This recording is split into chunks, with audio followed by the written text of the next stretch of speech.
Well, it's a warm spring sunny day in Southern California. This is the Los Angeles Coliseum, where in just 69 days athletes will be competing in the 1984 Summer Olympics. But today it's football to be played here as the Los Angeles Express hosts the defending champion Michigan Panthers. Hello again, everybody. I'm Tim Brandt. Every game is a must-win, but these two clubs today find themselves in a do-or-die situation. Now, that may be stretching it to a point, but the Michigan Panthers have lost 5 of their last 6 ball games. They are in a definite tailspin, and unless they turn it around rather quickly, they'll be watching the playoffs this year from home in the Motor City. Now, on the other hand, the Los Angeles Express have caught fire. They have won 2 of their last 3 ball games, and they got a lot of help last night from the Arizona Wranglers. Arizona defeated the first-place Denver Gold 41-6, a big night for Craig Landry. The LA Express now right smack in the thick of the standings as you look there. A win today will tie them with Arizona. They play the Wranglers 2 more times, and Denver, as we mentioned, is fading fast. Now, over in the Central Division, Michigan, despite its 5 losses, is still in first place, but you can see this game is critical, with Houston and Oklahoma playing this afternoon, and we will keep you updated on that game throughout the day. Working with me again today here in Los Angeles is Lee Groscup. And Cupper, we've seen this Michigan team play 4 times. This will be the 5th time this year. What is the problem? Tim, I think the obvious problem is the loss of Anthony Carter. They've lost 5 of their last 6 games with AC out of there, but it's more than that. Let's detail some of them as we look at action from last week. Derek Holloway has been effective as a receiver, but with AC out of there, he's drawn some double coverage, and that's limited him as a deep threat. So AC, as we've said before, is also a catalyst. Now, sacks have also been a problem for Bobby Hebert. He's gone down 27 times, 4 of those last week. Drop passes, another item. John Williams appears to have this pass, but he simply drops it, and he's wide open. Turnovers, another big factor. Hebert completes this ball to his wide receiver, Mike Williams, but he just coughs it up. Those are drive killers. And, of course, interceptions. Bobby has been picked off 16 times this year. That's just 1 shy of his 17 total for all of the 1983 season. You know, I visited the Panthers this week out in Michigan. We'll talk more in depth about those problems a little bit later. But first, what about the defense? Defensively, good at times, bad at times. The main thing, Tim, is that they have not had the continuity between offense and defense. All right, let's go to the other side of the field. The LA Express, a club I know you like. I like their defense, particularly the work of the massive and physical front 4 led by George Achika and Eddie Meat Cleaver Weaver. They limited Kelvin Bryant last week to a mere 60 yards. They really did a good job of bottling up Kelvin with plays like this. As I said, they're very big, very physical, very aggressive. They've also liked the work of their secondary and have gotten a real lift from the big play work of their safety and nickelback, Troy West, who you see right here. This interception of a Chuck Fusina pass led to a touchdown by Mel Gray. Gray takes the blast play off the left side here. This was part of a 122-yard effort, which was the best single-game rushing effort in the club's history. Of course, the big difference since the last time, well, let's talk about this. Mistakes have hurt the team, too. A penalty nullified the first good kick. This second kick by Tony Zendejo goes off the uprights. This would have given the lead to the Express at halftime. And, of course, the big difference with the club is the work of quarterback Steve Young, the talented youngster out of BYU. Throws off a blitzing linebacker and scurries into the end zone. However, he is a rookie, and mistakes will hurt you when you're a rookie. This one was costly. He misread his receiver, threw the ball right to Garcia Lane, and this turned out to be the most important play of the football game. We'll sit down and we'll talk with Steve Young a little bit later. It's Michigan and Los Angeles coming up. Jim Lampley with a full USFL report right after these messages.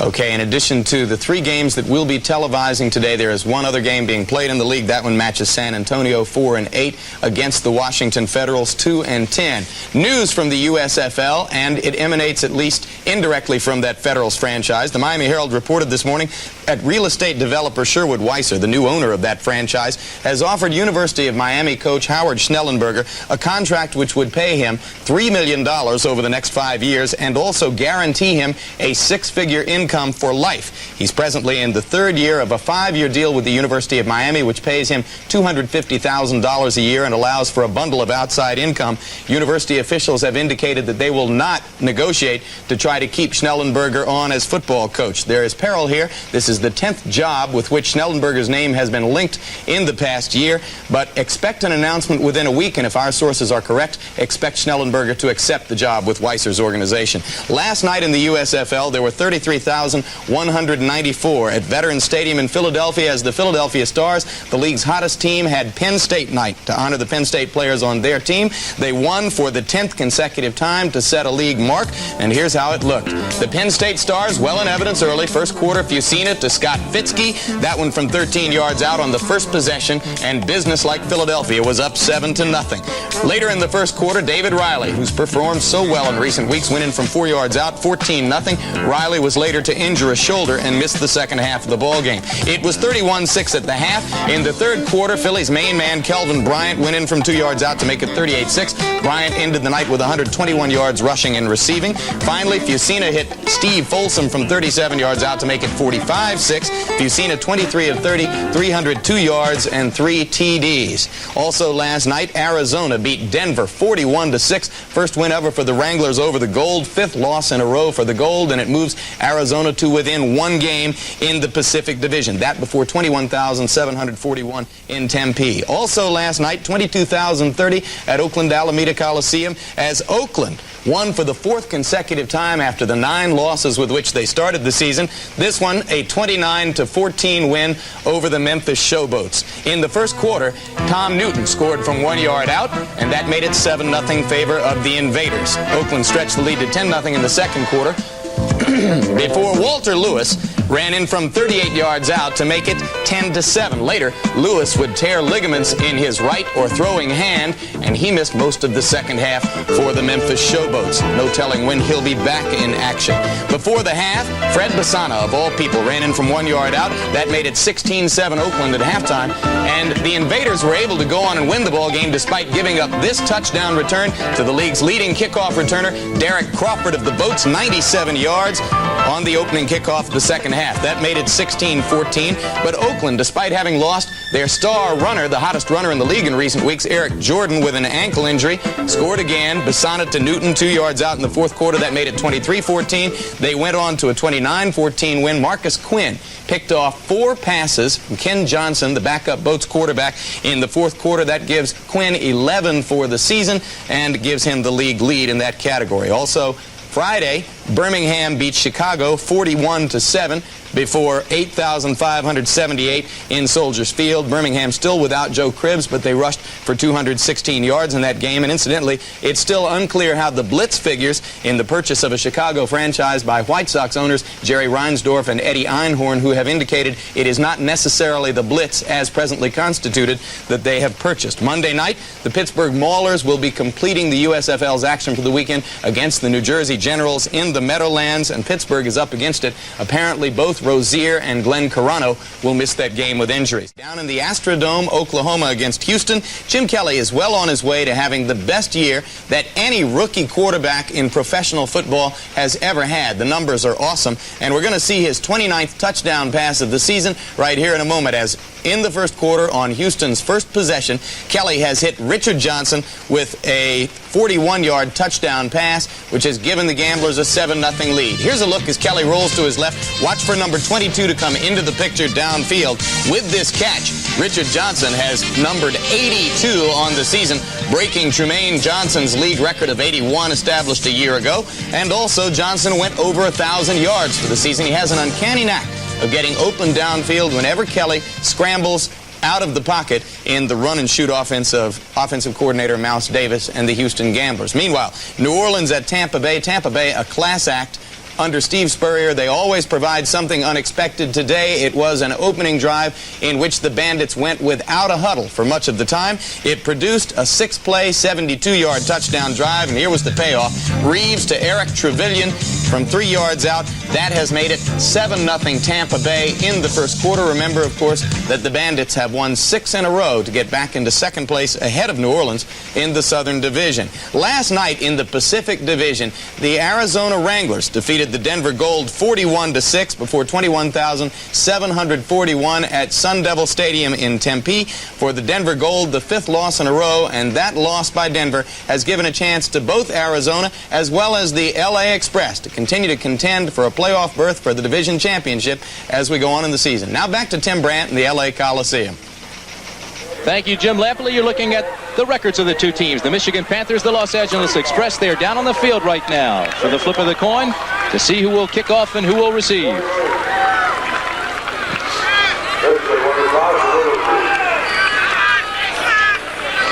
The Michigan Panthers have won the toss. They will receive. They will defend the gold on the left. As you look at your monitors, gorgeous day for football here in Los Angeles. The weather, clear skies, light breeze, normal light haze for Los Angeles, and the temperature 79 degrees. A marvelous day for football.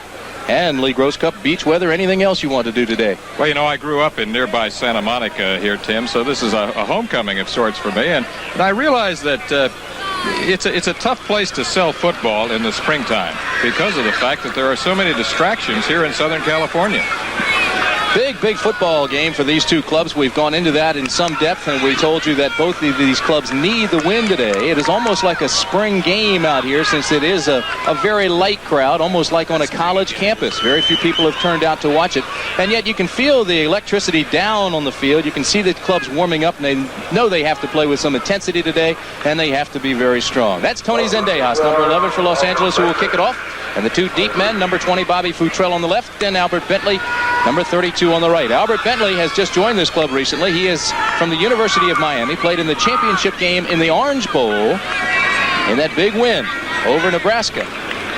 He was the offensive most valuable player on the national championship team. Played with a couple of pretty good quarterbacks there at Miami, too. A fellow by the name of Jim Kelly first, and then Bernie Kosar. And he's kind of a slashing type runner, and they'd like to see him get into action more. Zendejas, strong leg. The ball is teed up at the 35-yard line, and he will kick it away.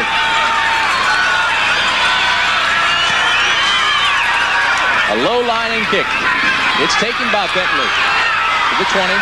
As a hole across the 30, 35. Knocked out of bounds on the 45-yard line by Troy West, number 47. But a big return for Albert Bentley and a fine block by Bobby Futrell. So we'll set that Michigan offensive lineup for you. And the offensive talent, of course, has to start with the quarterback, that being Bobby Hebert. Ken Lacey and John Williams, you know the story on them, and we'll amplify on that a little bit later. John Williams, 2 big ball games. Derek Holloway, Walter Broughton, they're wideouts. And the offensive line today, a little makeshift. Mike Cobb is the tight end. Ray Penny has moved over to tackle. He has been playing guard. Jeff Wiska moves in there. The center is Wayne Radloff, Tyrone McGriffin, Chris Godfrey. So the Panthers on the 45-yard line have the first play of the ball game. We saw them last week in New Orleans lose to the Breakers 10-3. They are trying to rebound from that, and they have lost, as we mentioned, 5 out of the last 6. This is the handoff to Williams, who spins, turns, drives, bounces outside, picks up 3 yards before he's taken down there. Now they'll mark it, and they'll only give him 2. The defensive lineup for the LA Express: Fletcher Jenkins, longtime NFL player, George Achika, Charles Ussery, and Eddie Weaver will start at defensive end. The linebackers: Danny Rich, Howard Carson, who played with the Rams, David Howard, and the defensive secondary will have Wyman Henderson, Dwight Drain, Aaron Mitchell, and Tyrone Justin. It is second down and 8. Hebert to throw, and it's complete. That's Walter Broughton, number 24, who had to go down low and make the catch. Now, last week when we saw Bobby Hebert, number 11, he was coming off a knee injury. He was about 80%, still played well, did not have his mobility, and was sacked. He also threw an interception. There are the numbers on him. He is still hitting 57.6% of his passes. He has 18 touchdowns, but also, as Lee Gross Cup mentioned in the pregame, has 16 interceptions. He has been struggling. When I talked to him in Michigan this week, he said he's nearly 100%, and he's looking forward to turning things around for the Panthers. 3rd down and 7. And again, Hebert to throw. Sends everybody out. Walter Broughton has the first down up to the 39-yard line. And they were working on number 20, Tyrone Justin. Big third down play as Bobby Hebert finds Walter Broughton out of Jacksonville State. He's working on Tyrone Justin, the cornerback, number 20, and he's got a curl-in route here at about 12 yards. The ball's thrown high. Leaping catch there. Coverage not too successful. I would say, Tim, that you would have to classify the Express cornerbacks as just about average. The safeties are a little stronger. This Los Angeles team is extremely young. 42 of the 50 players on the roster, second year or rookies. Bobby Hebert to throw on first down. Again, he goes to the left corner. This time incomplete. It was intended for Derek Holloway, who juggled the ball as he went out of bounds. And Tyrone Justin, number 20, that time good coverage, rode him out of bounds and stripped him of the football. Derek Holloway, number 29, out of the University of Arkansas, is running a deep sideline cut here. Makes a little move, hesitation, breaks it to the outside. Tyrone Justin, number 20, as Tim told you, has more successful coverage this time. A little bit of a cushion. Comes up, hits him hard, strips the ball away from him right at the sideline. Good defensive effort. Bobby Hebert, the USFL Player of the Year last year. Plays again, and again he's complete to Derek Holloway, who has some running room. 25 down to the 21-yard line. Tyrone Justin trailed him all the way across the field. Was beaten on the play, but came from behind to make the tackle.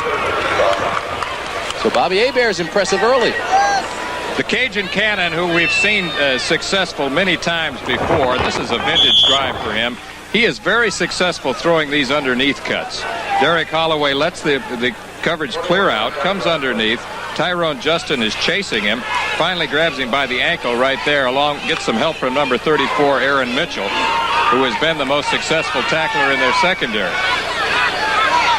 First down, Panthers. John Williams, Ken Lacey are the setbacks. Broughton and Holloway the wideouts. This is John Williams, has a hole left side, quick opener. He's down to the 15-yard line before Aaron Mitchell trips him up. John Williams out of Wisconsin, who you see right there, those are his numbers. He's been the most successful running back for them in recent weeks, and I think he's going to be the key today, particularly on the outside running game, which sets up their inside running game. That's a misdirection trap play right there. Gets a good block from number 72, Jeff Wiska out of Michigan State, and sets it up for Williams to cut off the left side. Tackle made by Aaron Mitchell. Second down, Panthers. Man defense. This is Williams. Bangs up close to another first down. John Williams is the Panthers' leading ball carrier. And as Lee Groscup mentioned, Howard Carson was the man in on the tackle at his middle linebacker position, and he's really been the leader of their defensive unit. He's the guy who really takes charge there for him, the leading tackler, but he's the one with the experience. As we look at John Hadel, an incredible NFL career he had after being an All-American at the University of Kansas. I played against him in 1962 in the Old American Football League.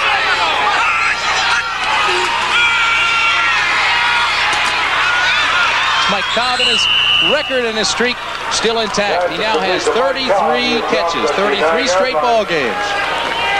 He is the only Michigan Panther to make a catch in every single game in the club's existence.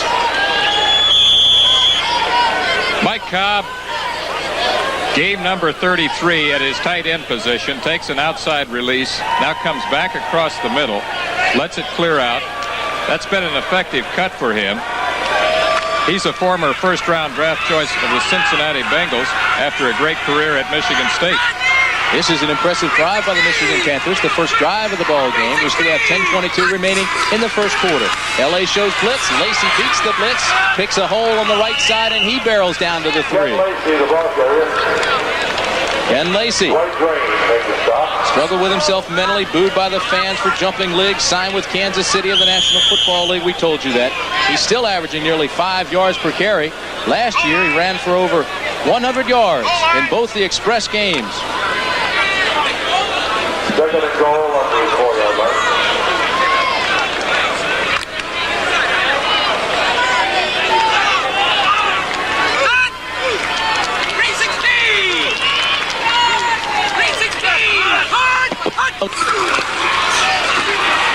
They may have lost the yard.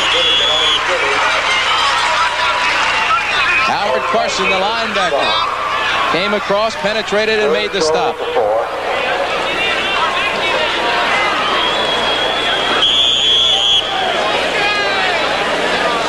As we look at the misdirection action here, we see Ken Lacey going first, and then the underneath ball handling to John Williams, and Howard Carson at his middle linebacker position plays it perfectly. He anticipates, comes through the hole, shuts the play down. Howard Carson play with the Rams. 3rd and goal from the 4. Broughton in motion. Hebert to throw. Looks the situation over. Throws, and it's intercepted. Intercepted by David Howard, number 58. He read the play, dropped to his hook zone, took the corner, and intercepted the pass at his highest point. Big play for the defense they call the rubber band defense. You can stretch it, but don't break it. And the LA Express now have new life. David Howard back in action now after coming off the injured list. He's number 58, the outside linebacker. Hebert is trying to go to John Williams coming out of the backfield, and there's the leaping catch by number 58, David Howard out of Cal State Long Beach. He served notice early on in the season when he had 10 tackles in the first ball game of the year against the Denver Gold. Another look, and you can see the great effort right there as David Howard makes a leaping interception. He's a late add to the starting roster. He replaces Kevin Turner. This is Mel Gray, his first carry of the afternoon. Mel Gray, left side, an exciting runner. Looks like he'll gain 2, and all of a sudden he'll break it for 30. The quarterback is Steve Young. The running back's Mel Gray. What they call the H-back, a motion man, and tight end is David Hersey. The wide receiver is Freddie Scott, longtime NFL veteran. JoJo Townsell, the team's leading receiver. The offensive line, the tight end is Darren Long. He's replacing Mike Sherrod, who's injured. Then comes Hart, Durrett, Ruther Jones, and Zimmerman. Young, but talented offensive line. Young in trouble, and he goes down in the grasp of the blitzing linebacker, number 52, Kyle Borland. The crowd doesn't like the call, and I don't know if I do either, Lee Grosscup. It is that safety call by the official.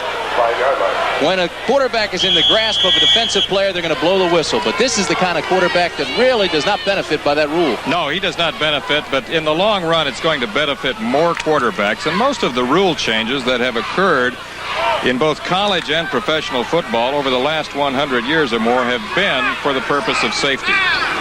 Well, they move him back and say it's 3rd and 13. Looks even longer than that. Steve Young is backed against his own goal line and hands off to Mel Gray on the draw from the shotgun, and he goes down quickly. I would certainly question that call. Why hand the ball off that deep? If you're going to hand the ball off, hand it off from the T formation, not from the shotgun. Why that call? Don't know. Well, we'll get our first punt of the afternoon. And at least the Los Angeles Express will have a chance to kick it out of the danger area. That's Steve Young. The punter is Jeff Partridge, number 16, and you can see that he is all the way in the back of the end zone against the back line. He averages 38 yards a punt. He's out of Washington. It's off a pretty good punt that goes out of bounds on the 37-yard line. And Partridge is down. There's a flag. It's going to be roughing the kicker by Vito McKeever, number 36, who came in late and nailed Partridge. Jeff Partridge trying to get the ball away right here, and there is Vito McKeever, number 36, coming in from the defensive left side, the offensive right, and it appears that he really hammered Partridge's leg. And I don't think Partridge is acting there, Tim. Well, you can't tell if he was blocked into the punter or not, but one thing is certain. Partridge is down, he's still down, and he's hurt. So, with timeout on the field, we'll take one as well. With our score, Michigan nothing, Los Angeles nothing. Roughing the kicker. 7 minutes, 5 seconds remaining in the first quarter. Light crowd, beautiful weather, scoreless ball game. When we left you, Jeff Partridge had gone down. He was injured. Roughing the passer. It has given Los Angeles a first down up at the 17-yard line. So Steve Young and the offensive unit are back on the field. Zone defense by the Panthers. Young scrambles left, throws, and it's... Is it complete or is it not? Yes, it's moving completion to JoJo Townsell. He has not played that much, and I doubt if he's in the rhythm of the offense. This is a pass, and it's complete to Freddie Scott, number 87. Another first down for Los Angeles, and right now let's go down to our colleague on the field, Martin Wyatt. Well, first of all, about Mel Grace. Just got the wind knocked out of him, so he'll be back in probably in a couple of plays. Jeff Partridge, the punter, just with a slight ankle sprain, which is good news for the Express. Back up to you then. Okay, Martin, thank you very much. Steve Young off to a hot start. 3 for 3 now for 42 yards. 2 of those on scrambles. L.A. from the 29 gives it right side. That's Kevin Mack, his first carry with the Los Angeles Express today. Prior to this, he had 1 carry with the entire season for 3 yards. You mentioned Kevin Nelson out with a rib injury. Mel Gray just left the field, so now we're looking at a third-string tailback or fullback in Kevin Mack. And you're right, he may not have the continuity of the offense yet. I saw Kevin Mack play in college. He went to Clemson, and he was the ACC Back of the Week against the University of Maryland. Your alma mater. Bet you hated that. 3 minutes, 43 seconds remaining. First quarter. Young to throw on second down and 10. Overthrows Tony Bodie. And Tony Bodie may have had a step on Ron Osborne. Right now, let's go back to New York. Jim Lampley has this United States Football League report. You saw the 29th touchdown pass of the season for Jim Kelly. Take a look now at the 30th. This one will go to running back Todd Fowler. Fowler doing most of the work after Kelly was able to dump it off against the blitz. 36-yard touchdown, 14-0 favor of Houston. And they continue to play well in the Astrodome. Now back to Tim Brand. Thanks, Jim Lampley. We've got a big football team here, big play team, and Los Angeles made the interception. Now they're driving after a penalty gave them new life, and Steve Young in a little bit of trouble. This is third down and 10. Finds a receiver, throws deep. Again, it's Tony Bodie. The crowd wants passing, but I don't think he's there. Vito McKeever and Tom Moriarty, number 45. And Tom Moriarty's playing dangerously. He's riding the backs of receivers. He's a physical player out of the Middle America Conference, and he's filling in for another physical player, David Greenwood, of course, the best athlete in the secondary. Steve Young, straight drop back here. This is what he does so often. Looks, escape dimension to the left, throws deep to Tony Bodie, the H-back, number 24. It appears that there might have been pass interference, but I think it was just his balance. Tony Zendejas from 46 yards. His kick is good. And the Los Angeles Express go on the board first. Tony Zendejas. So, with 3 minutes and 22 seconds remaining in the first quarter, L.A. strikes first. So, Tony Zendejas out of Nevada Reno comes on and kicks the field goal, and Los Angeles now leads 3-0. The Michigan Panthers still struggling, still turning the ball over. It was a Bobby Hebert interception, and then a roughing the kicker penalty that led to that drive by the Express. And that's Tony's longest field goal of the year. Kicked a 60-yarder in college. This is Albert Bentley. Albert Bentley in trouble. Looks for a hole. Picks up a block. Goes across the 15 to the 17-yard line. But outstanding coverage by the special teams of the young Los Angeles Ball Club. I think all the players concurred that, yes, in fact, they were moving the football. They just killed themselves with turnovers and penalties and mistakes, and they can't get on the board. Hebert, first and 10. Gives the ball to John Williams. Good penetration by the defense, and Williams gets back to the line of scrimmage. Dwight Drain, number 33, makes the stop, but there was penetration up front by Charles Ussery and George Achika.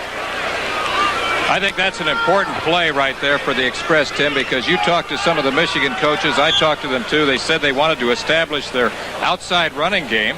John Williams is trying to get to the outside, but Howard Carson, number 54, shuts the play down by filling from his linebacker position. Also coming up from his safety position is number 33, Dwight Drain. They give him a yard. It'll be 2nd and 9 for Bobby Hebert. Got Broughton and Holloway spread wide. He's going to throw. Looks in the direction of Broughton. Has him open. Broughton across midfield. Steps out of bounds on the 49. So bring it back. But a big gainer for the Michigan Panthers into L.A. territory. It was Dwight Drain who Broughton had beaten.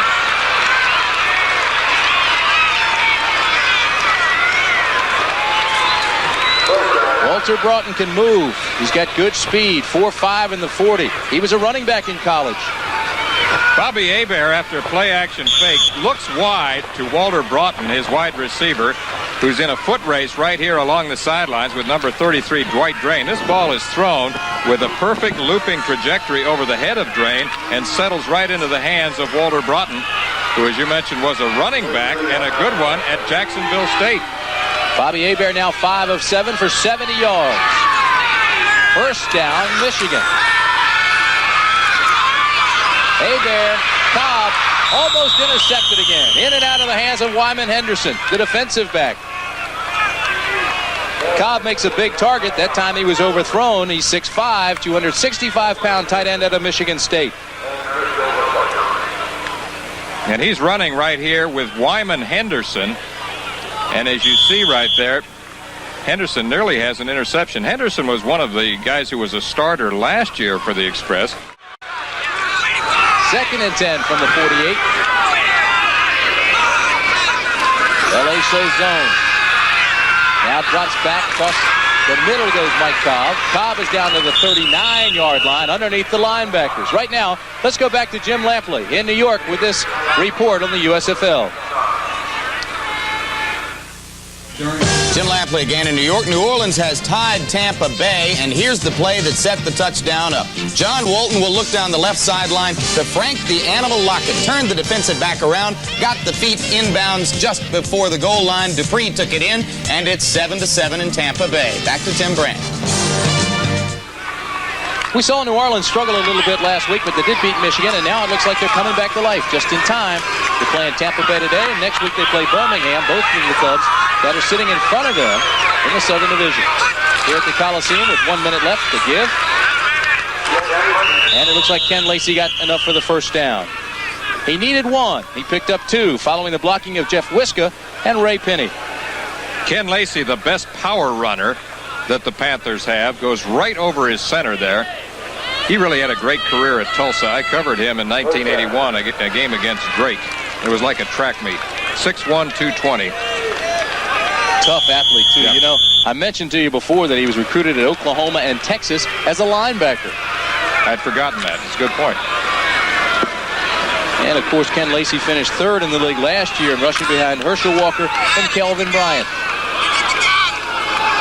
35 seconds remaining in the first quarter. First down, Michigan. Walter Broughton in motion. Hebert under pressure, throws off his back foot, almost intercepted. Wyman Henderson read the play. Derek Holloway curled, and when the ball came in low, Henderson went after it, almost picked it off.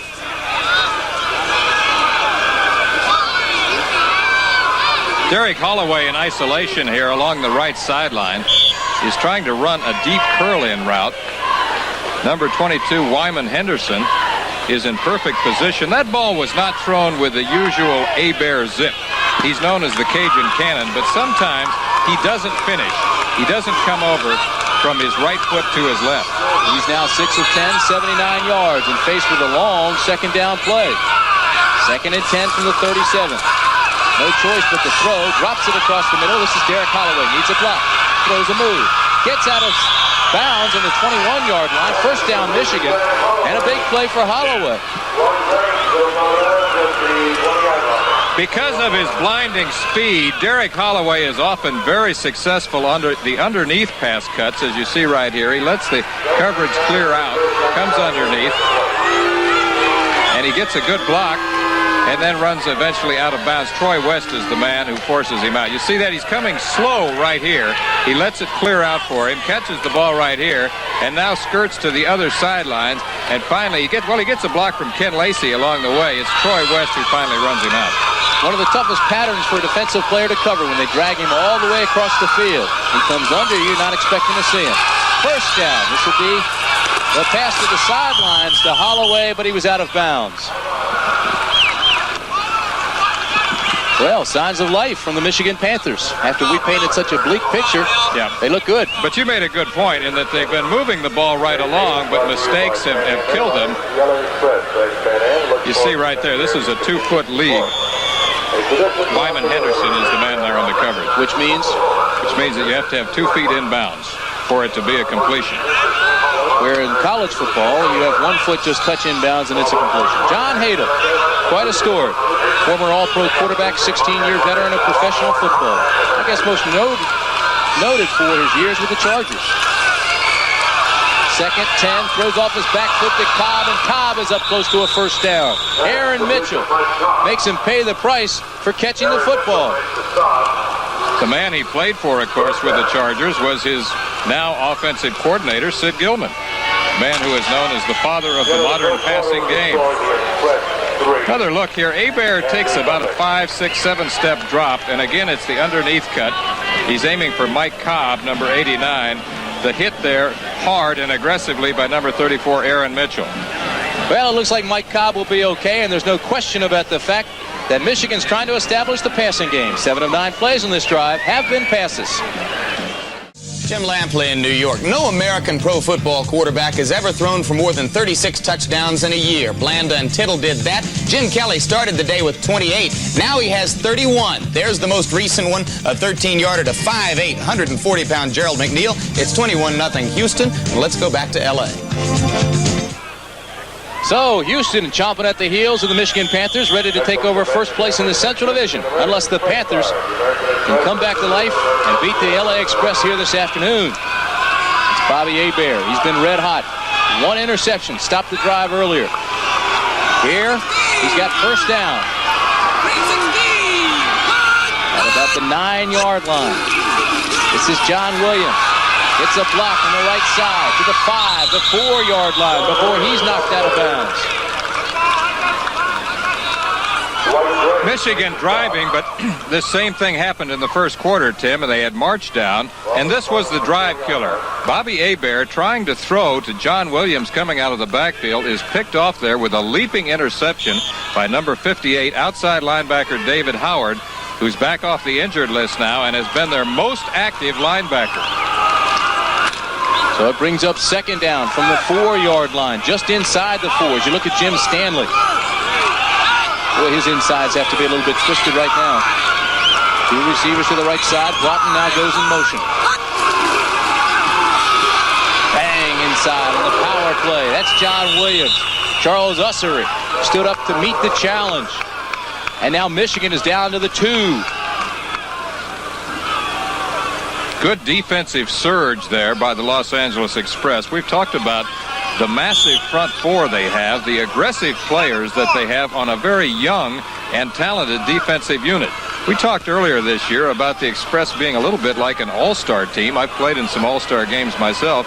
And even though you love being around these all-star performers, it takes time to get the timing and also to develop the right chemistry for winning. I know the assistant coach, George Dixon, loves to coach that guy, John Williams. He is a hard-nosed athlete. This is third down. 1. Lacey over the middle. Touchdown, Michigan. The defense said he didn't make it, that he hit before the invisible plane and rolled in. Howard Carson made the hit, but they give Ken Lacey the touchdown, and I think he was in. Remember the ruling, Tim. If the ball breaks the plane of the goal line, it is a touchdown. Right there, it appears that the ball itself does not break the plane of the goal line. That it maybe his elbows do, but the ball appeared to be just shy of the goal line. However, it was a little bit concealed, so we're going to assume the officials know something we don't, as they call it a touchdown. This is Novo Bojovic, and this is yard work for him. He just comes in and bangs him through with ease. He's 35 of 35 on extra points this year. So Novo Bojovic puts the cap on the touchdown. There's your score. Another look at the controversial touchdown by Ken Lacey. Straight up the middle. He leaps right there. Number 54, Howard Carson, the middle linebacker, gets the hit. And remember the ruling, the ball must break the plane of the goal line. It's very hard to see right there, but from a side angle earlier, it appeared that the ball was short. There's Novo Bojovic, number 3, the flamboyant kicker out of Central Michigan. He's from Titograd, Yugoslavia. The deep men for Los Angeles. Number 24, Tony Bodie. 83, Dwayne Gunn. This will be Tony Bodie at the 9. And he gets across the 20, and once he gets up to the 24, runs into a lot of trouble. So that's where Michigan will have the football. Steve Young will have to work from there, from the 24. 7-3's our score. There's the Michigan scoring drive. The numbers, 12 plays, 82 yards. It took 4 minutes and 17 seconds, and the Panthers are dominating the time of possession. This first down for LA. Tony Bodie in motion. We have not seen Mel Gray come back into the ball game after he was shaken up. The star of that drive for Michigan was Bobby Hebert. He's now 9 of 13 for 107 yards, and right now he's with Martin White on the sideline. Bobby had been a lot of confidence after the interception to come back and score on a drive. Yeah, well, the first 2 times we got the ball, we really moved the ball well. I read man coverage underneath. The linebacker just made a good play on the ball, and we just came back, and I think we just got to be consistent and move the ball because they can score a lot of points. Okay. Praise God. Yeah, big one for you. Back up to you guys. Second down, 10 yards. Young to throw again. Across the middle. Had the man, and it was dropped. Number 83 is Dwayne Gunn out of Indiana. Caught 116 passes at IU in 3 years. Had that one in his hands and should have caught it.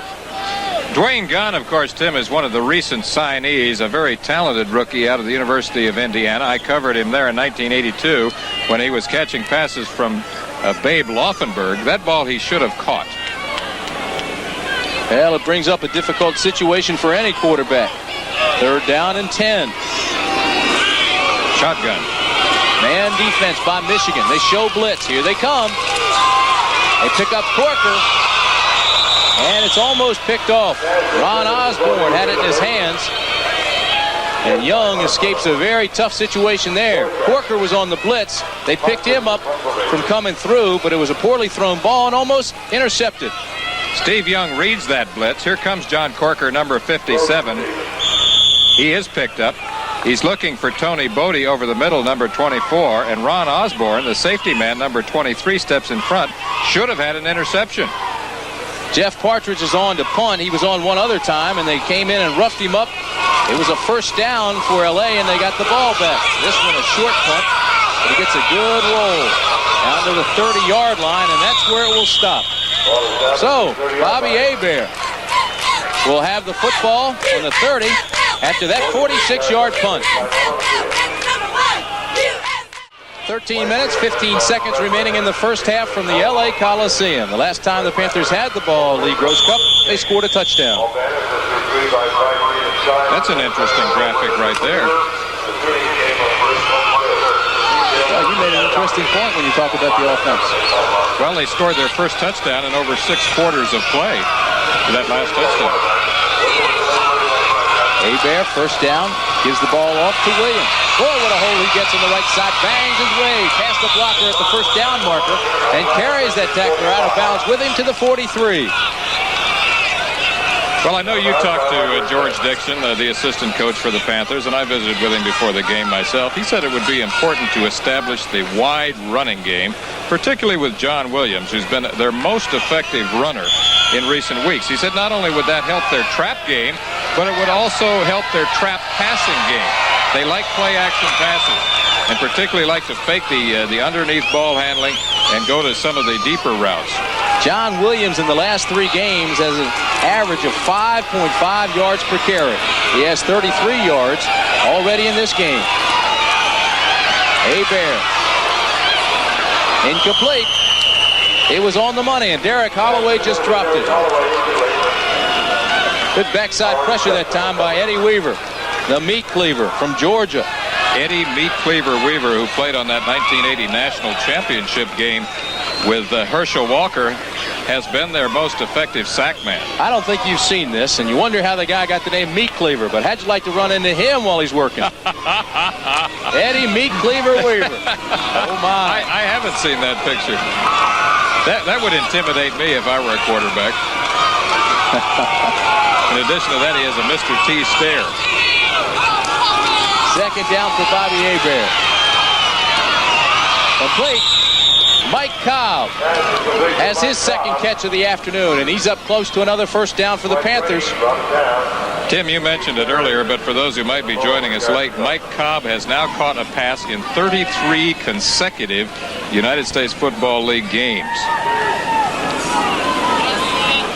61 catches last year for Mike Cobb, and it looks as if the Michigan Panthers have decided that, yes, in fact, they want to go to the passing game more than they've been going in the last couple of weeks. Now, they have a very balanced attack, but it is tilted slightly toward the pass. Today, they're going even a little bit heavier in that direction. Now they come with two tight ends. A wing back is Mike Cobb, and the two setbacks. Right side power play. It's just a blast by John Williams for the first down. Michigan is one of the best possession football teams in the league, Tim. They've been right up there with Birmingham most of the year as the top possession team. You and I covered them in a ball game earlier this year against the Denver Gold, where they beat the Gold 28-zip, and they were awesome in that game at controlling the football. They hold the ball on the average of 32.22 seconds per game, 32 minutes, 22 seconds. And they just converted that third down for a first down situation.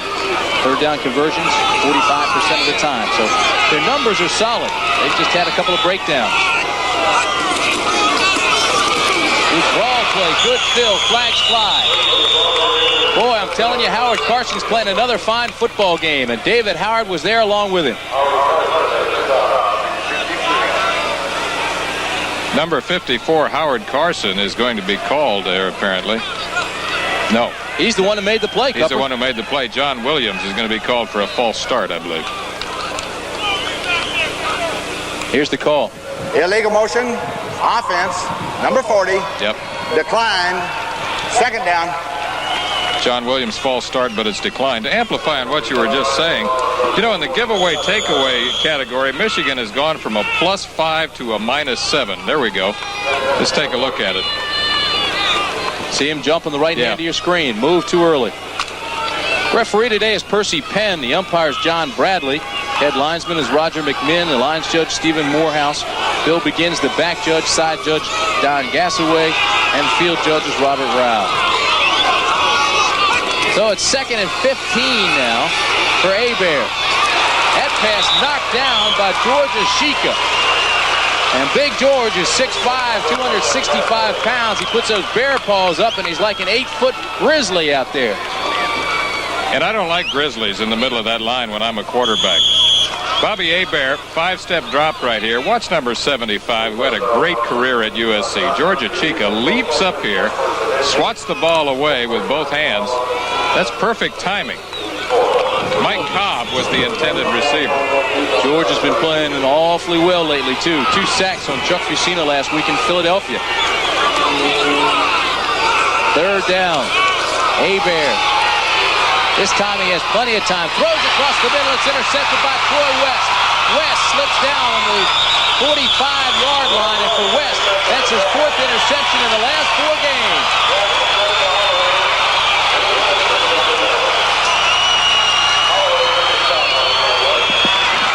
Well, tempers flare a little bit now, and things are heating up, and this is good old-fashioned football now. Troy West has become the big play man. We talked about him at the top of the show. Now watch him at his safety position. He's backing up right in the middle of your screen. Hebert trying to throw the ball down the middle, and with perfect timing, number 47 cuts in front of number 29, Derek Holloway, to make another key interception. From another angle, you can see it clearly right there. He knew exactly where that ball was going to be thrown, and he's had perfect instincts 4 weeks in a row now. From the 46-yard line on first down, Young just drops the ball out to Tony Bodie. Bodie can't get a block, and he's leveled by the linebacker, Kyle Borland. Was it a turnover, or was he down? I think it was already whistled dead, Tim. Well, I tell you, watch this, Cupper. Had he gotten one more step and gotten behind the blocker, would have been Katie bar the door. Steve Young looks to his left first, then he's throwing a screen back to his right to number 24, Tony Bodie. You see, I think his knee was already down before Kyle Borland jumps on the loose football. Borland was in perfect position. You saw the blocker coming in to take Borland out. Had Bodie gotten that block, there was nobody else home. He would have been into the secondary free. Mike Barrett was the guy who got there just a step late, but a good hustle on his part. Young with time and has another completion. That's JoJo Townsell. Won't be a first down, but it's a big gainer for LA. JoJo Townsell in isolation is the man along the left sidelines. 10 yards, little move to the inside, makes the cut to the outside. The ball thrown just over the head of John Corker and in front of Oliver Davis, the cornerback, who would probably, with David Greenwood out of there, Tim, is the best athlete in their secondary now. JoJo Townsell holds the club record with 11 catches in one game, and it came against these very same Michigan Panthers. That was his debut last year. Panthers show man defense. Corker on the trail of Young, who rolls out and gets the first down. Steve Young. One of the best running quarterbacks you'll see. Well, he has 4.5, 4.6 speed in the 40-yard dash, despite the fact that he's 200 pounds. He is also the first quarterback to run for 100 yards and throw for more than 300 yards in the same game. In the history of professional football, he is the only one to ever do it. That, according to the Elias Sports Bureau, amazing feat. And that's in any league. Yep. This is Tony Bodie, left side. Tracked down by John Corker, number 57, the linebacker. Well, the big play was made by Troy West. He's been the big play man, and right now he's with Martin Wyatt. 2 big plays by your defense to stop scoring drives, Troy. What? Anything special you're doing? We're just trying to play hard through the whole game. We get to tend to relax and don't play as hard, so we got to come with the big plays. So every game we got now, to the playoffs is going to be big plays to win it. Okay. So we're going to try hard the rest of the season. All right, back up to you. We're going to go back to the field. That's the interception by Troy West. He had a big interception against Houston in overtime that led to the winning field goal. And he had an interception last week against Philadelphia. This is Steve Young going deep, incomplete. He had Freddie Scott, but Freddie had to turn around. Freddie had a big game against Houston 3 weeks ago. He's been a little bit off ever since. Dropped a couple last week, dropped this one. He was turned around, but could have had it. Well, he's an 11-year player out of Amherst. Had a great career with the Detroit Lions. He's running a fade route here along the sidelines. No doubt about it. That is a very catchable pass. He just flat dropped it. Clarence Chapman was the closest man to him on the coverage. He lives in Detroit, so this is a big ball game for him. He wants to beat these Michigan Panthers. He's also the oldest player on this team, 31 years. 3rd down and 8. 8 minutes left in the first half. Young in trouble. Now he scrambles. He picks up a couple of blocks. Bangs his way down to the 32-yard line, and he'll be close to another first down. He got it.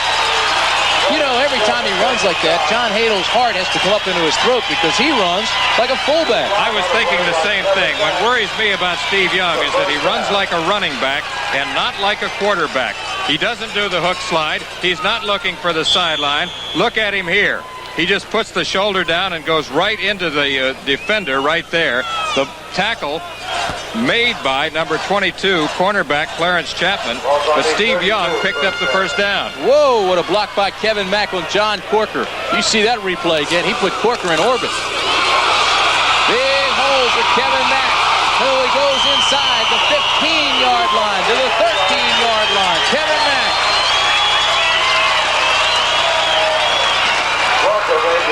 Big play for Kevin Mack, who's getting a chance to play due to the injury to Mel Gray and another injury to Darren Nelson. Good block by Wayne Jones, the guard, number 65, springs him into the secondary, and you see some of that power that you talked about earlier. John Hadel knew Kevin Mack had the talent, didn't know he had the rhythm since he hadn't practiced and certainly hadn't played in game situations that much with his ball club. This is Kevin Mack, and it takes 4 Panthers to take him down that time, and David Tipton, 65, was the first defensive player there. David Tipton, what a career and a story he has had. Really got bounced around the NFL. Never really played. Went to camp after camp looking for the shot, hoping he could make it. It got so frustrating, he sent his wife home with the baby, and he went to Canada to try to make it with the Canadian Football League. Came back, went to work in a mine. Finally got a call and said, hey, how'd you like to play with us? Play's done. Kevin Mack on the right side picks up a couple of precious yards. And they weren't easy because he was going back after his friend John Corker and number 50 Ray Bentley. We saw graphically illustrated a moment ago the improvement in the rushing game of the Los Angeles Express. If you think back to last season, they were the worst rushing team in the league in 1983. And early on this year when we saw them, they were still weak. but they have improved dramatically in the last 6 or 7 weeks. They were averaging only 90 yards running per game. They practically doubled that with Steve Young. Well, the young quarterback out of BYU wants to talk things over with John Hadel. So while they have timeout, we'll take one as well. 5 minutes, 46 seconds remaining in the first half. Los Angeles trails Michigan, but right now the Express are on the 10.5-yard line. A big third down play. A drive engineered by Steve Young. Michigan giving them different looks, showing blitz, coming on the backside. Corker had the pressure on the backside. It rushed Young, and Young couldn't hit Tony Bodie, number 24. That's got to be some feeling, Lee Grosscup. You sit there, you know the blitz is coming, you know they're coming from behind, you're trying to find a receiver, and you simply sacrifice your body. You know you're going to get hit, and you're going to get hit by a big man. John Corker is 6'6", 235 pounds, and last year he was the USFL Defensive Player in the Year. He had 28.5 sacks. There are the numbers on Tony Zendejas. He's 9 of 10 inside the 30-yard line. This a 27-yarder, and it's good. So that'll tighten the first strings just a little bit, make it a 1-point ball game. Zendejas 11 of 12. Mike Cobb goes out of the ball game. We've got an update, too, as you look at Jim Stanley calling the plays. Mel Gray, the running back for Los Angeles, who left the ball game with an injury. Now we're told he has torn cartilage around the rib area. He may or may not be back this afternoon. Right now, it's 3rd and 10 for Hebert in Michigan. Goes after Button, intercepted. That's Tyrone Justin, the 3rd interception of the game for Los Angeles. The 3rd interception that Bobby Hebert has thrown. Tyrone Justin out of Cal State Fullerton.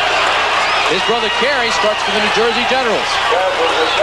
That might be the biggest play of the day for the Los Angeles Express, because right now they have a chance to put something on the board before halftime. Bobby Hebert, 7-step drop. He's aiming for his wide receiver, number 24, Walter Broughton, in perfect position to pick it off. After the tip is number 20, cornerback Tyrone Justin. And now the Express are knocking at the door. I can understand the futility. I can understand the frustration that Bobby Hebert is going through right now, because he's put passes out there. They have been missed. They should have been caught. Passes that should have been caught turn into interceptions. He came into today's game with 16. Now he's got 19 interceptions. And the Michigan Panthers have had the ball 4 times this afternoon. He's thrown 3 interceptions and 1 touchdown. This is Young. He's got a man. It's a touchdown. Freddie Scott. And Los Angeles wastes no time and comes back out to score the touchdown. Freddie Scott. That's his first United States Football League touchdown after quite a career with the Detroit Lions. Steve Young is going to be throwing a quick post pattern to his wide receiver on the left, Freddie Scott, number 87, out of Amherst.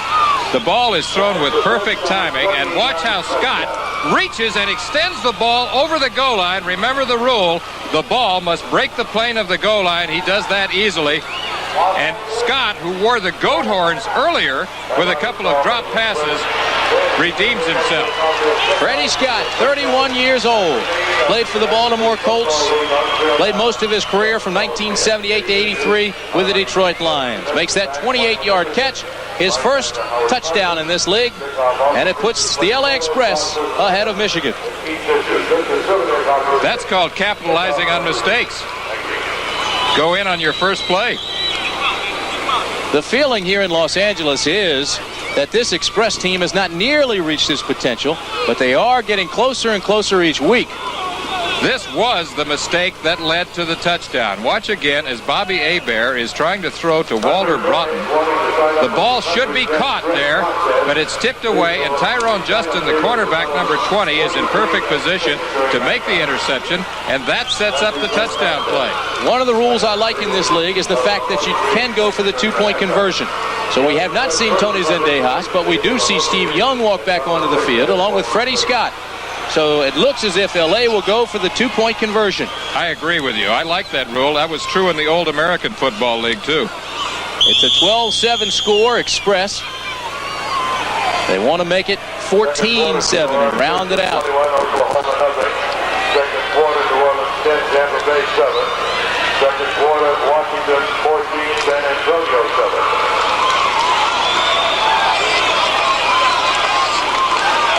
Well, they bring in an extra running back, Ronnie James. They send Tony Bodie in motion. 2 tight ends. The fake in the line. Pressure from the backside on Young. Goes for the corner. He's got it. Great block by Gary Zimmerman on the corner. It freed the way and opened the avenue for Steve Young to hit the corner and put 2 points on the board.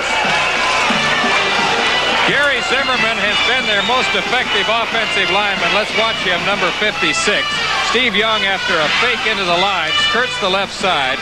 Keep your eye on number 56, Zimmerman, right there, as he gets a real shot on the corner and frees Young. Well, the youngsters are rolling. They say 50 out of the 50 players on the roster, 42 are rookie or second year.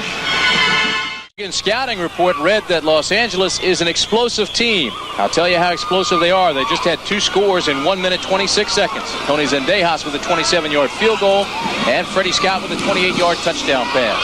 This is Zendejas who's kicking it off again. Albert Bentley takes it on the 1. Across the 20, gets a hole, has the sideline to the 38-yard line. Albert Bentley. Good run back. Right now, let's go down to Martin Wyatt, who's with John Hadel. Coach Hadel, was that a special play that you had up made for those occasions, a 2-point try? Well, it's a play we worked on all week for that situation, and with Steve's speed, we felt like we had the run-pass option there, and obviously it worked out pretty good. You didn't wait a long time. You pulled it right away here. Well, it's a 5-point difference there in the score, and that's a percentage thing that we worked on and planned on. Okay, I know you got to get back to it. Back up to you guys in the booth. Okay, Martin, way to work down there. Well, I told you about Martin. He's an old running back out of the University of Washington, played for Jim Owens, was a big play man himself back in the early 60s. We've got 3 minutes, 40 seconds remaining in the first half. Michigan now trying to get back on the board. This is John Williams on the little cross butt. Gain of 5. It'll be 2nd and 5. Howard Carson made the tackle. No one ever... I'll tell you something in a minute. This is something that the Panthers hope that they could establish after they once got their outside running game going, is to come with some inside traps, and they get some good yardage there before Howard Carson, number 54, makes the play. John Williams, number 40, along with Ken Lacey, the setbacks. Here's the giveaway takeaway ratio. Michigan minus 10. Turnovers continue to plague them. John Williams, good hold. First down and then some. Punishing tackles down to the 45-yard line. From ground level, look at the power, the drive, the leg drive of number 40, John Williams, who has been the most effective ball carrier for them in recent weeks. You said that George Dixon really likes his leg drive. He does. He's strong. Go to Wisconsin's most inspirational player, too, and I think George likes that. The Badgers are well represented on this Michigan team. Anthony Allen comes into the ballgame now and comes to the bottom of your screen. For the early part of the year, he played here in Los Angeles. He's got the speed they hope can replace that loss when Anthony Carter was hurt. Williams gets the corner, turns it, and picks up 3. Danny Rich was the contain man on that side, and in pursuit ran him out of bounds. They need the speed outside that they lost with Anthony Carter. Maybe Anthony Allen is the man to do it. Well, we'll find out in just a minute. Right now, let's take time out as Hebert wants to... Michigan needs 7 yards for the first. It's 2nd down.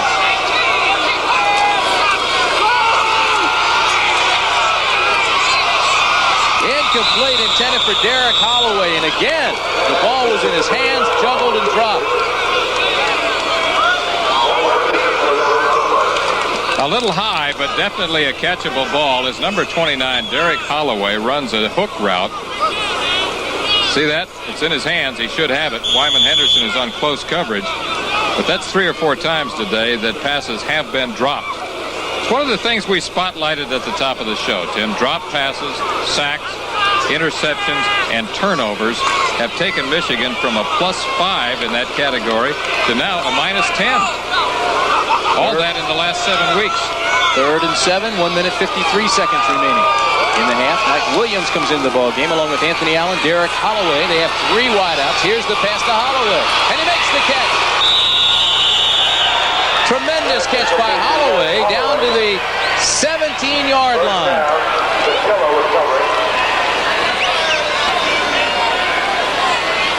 Two viewpoints here. First the quarterback, then the receiver. Here's Bobby Hebert setting up in the pocket. He's pressured right there, but gets the ball off. And then we look at Derek Holloway, number 29, comes inside first, then cuts up the middle, gets behind Dwight Drain, number 33. Daryl Patillo finishes him off. Daryl Patillo is number 46. That is pronounced Patillo, by the way, not Patillo. I don't know how the ball got through Patillo. This is Ken Lacey, left side. He runs into a whole host of LA Express tacklers. Lee Williams made the first contact. George Achika came in and finished him off. Always like it when you bring out whole host. Just to amplify what we were just talking about, Tim, this is what's happened to the Panthers today. Interception led to a field goal. Next interception led to a field goal. Next interception led to a touchdown. That was that pass from Steve Young to Fred Scott. And following that was a 2-point play. So you know that coach's cliche, mistakes will kill you? Absolutely true. Here's the time remaining, 1 minute, 15 seconds. Turnovers, last 6 games, not a very good average. One thing that Bobby Hebert is doing, though, is throwing the ball well and reading the defenses very quickly. LA has given some complicated looks today. They've thrown some combination defenses where they go man to one side, a zone to the backside, and will also show blitz and disguise what they're doing quite well. But Hebert's been picking it up. Next to Jim Kelly, Bobby Hebert has thrown for more yards than any quarterback in the United States Football League this season. He had over 2,800 yards coming into today's game. And again, he's been really hurt by dropped passes and by breakdowns in the protection. At times, of course, he's thrown the ball up for grabs himself, but it's really not his fault. Many of his statistics are misleading. Right now, he's 10 for 22, 142 yards. Now, last season, you're right, he hit a league high 3,500 yards and 27 touchdowns. Coached by Al Williams in high school. Williams also coached Terry Bradshaw.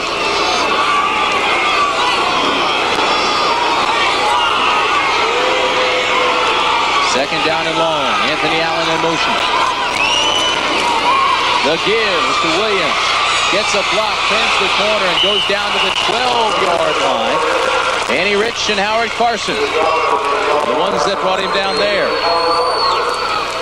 Ground level look here from John Williams' viewpoint, and you see what he faces as 2 linebackers come up to greet him.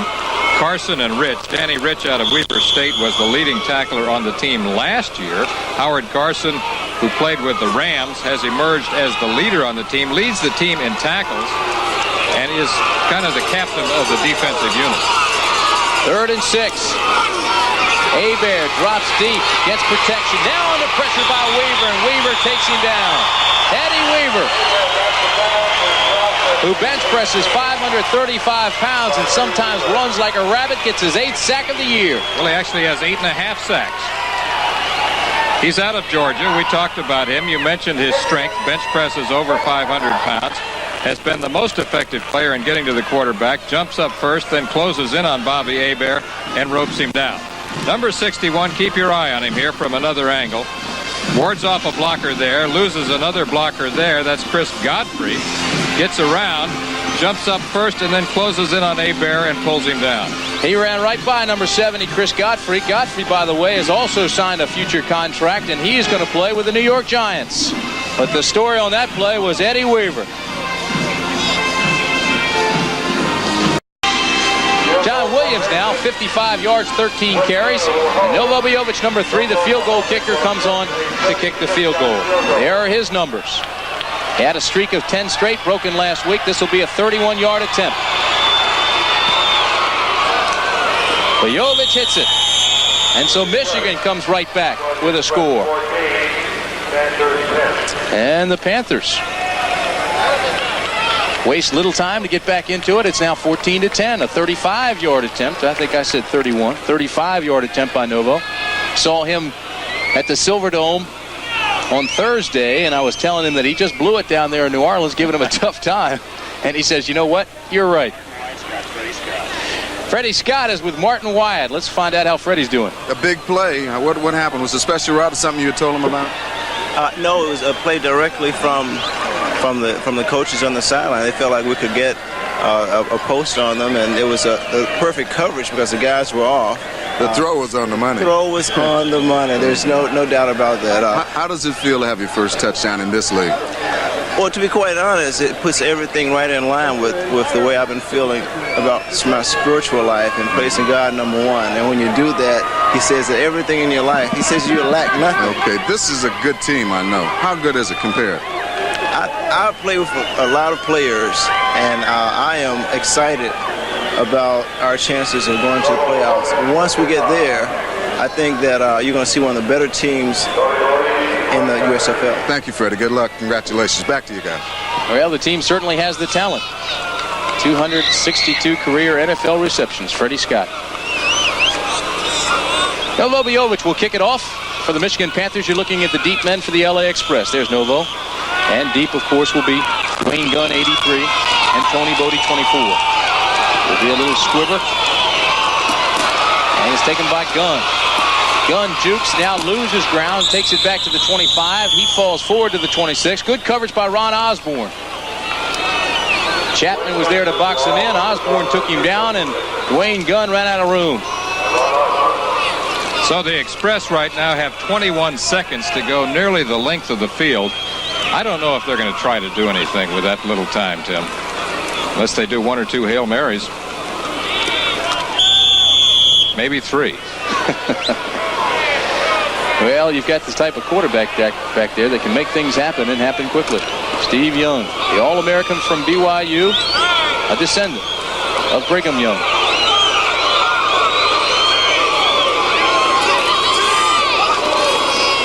Two wideouts, and he just hands it up the middle to Kevin Mack. But Kevin Mack finds some room. A big hole to the 40. Now it stopped the clock. Young does, and now I wouldn't be surprised to see him go for all the marbles. You've got 12 seconds left. Big play by Kevin Mack. There is a player that's injured down on the field. It looks like Jeff Hart. Jeff Hart, the injured player. And what a loss that would be. Jeff Hart, 6'5", 278-pounder, good speed. Started 5 years for the Baltimore Colts before joining this league with the LA Express. He is their offensive captain and gives them some leadership. But what you said is really true. That changes things because remember, in this league, in the last 2 minutes of the half and the game, when a team makes a first down, the clock stops. So they've got a chance now to maybe get down into field goal range for Tony Zendeja. Jeff Hart has played in 85 straight professional games. He is a tough customer. But when I did see him at practice several weeks ago, he told me he was playing with a pinched nerve. That nerve has gotten worse over the weeks, and we even mentioned it, or had it mentioned to us, rather, yesterday in a meeting, that if he does get that nicked up a little bit, it may be the last that we see of Hart for the rest of the afternoon, and sit him down and rest him a little bit.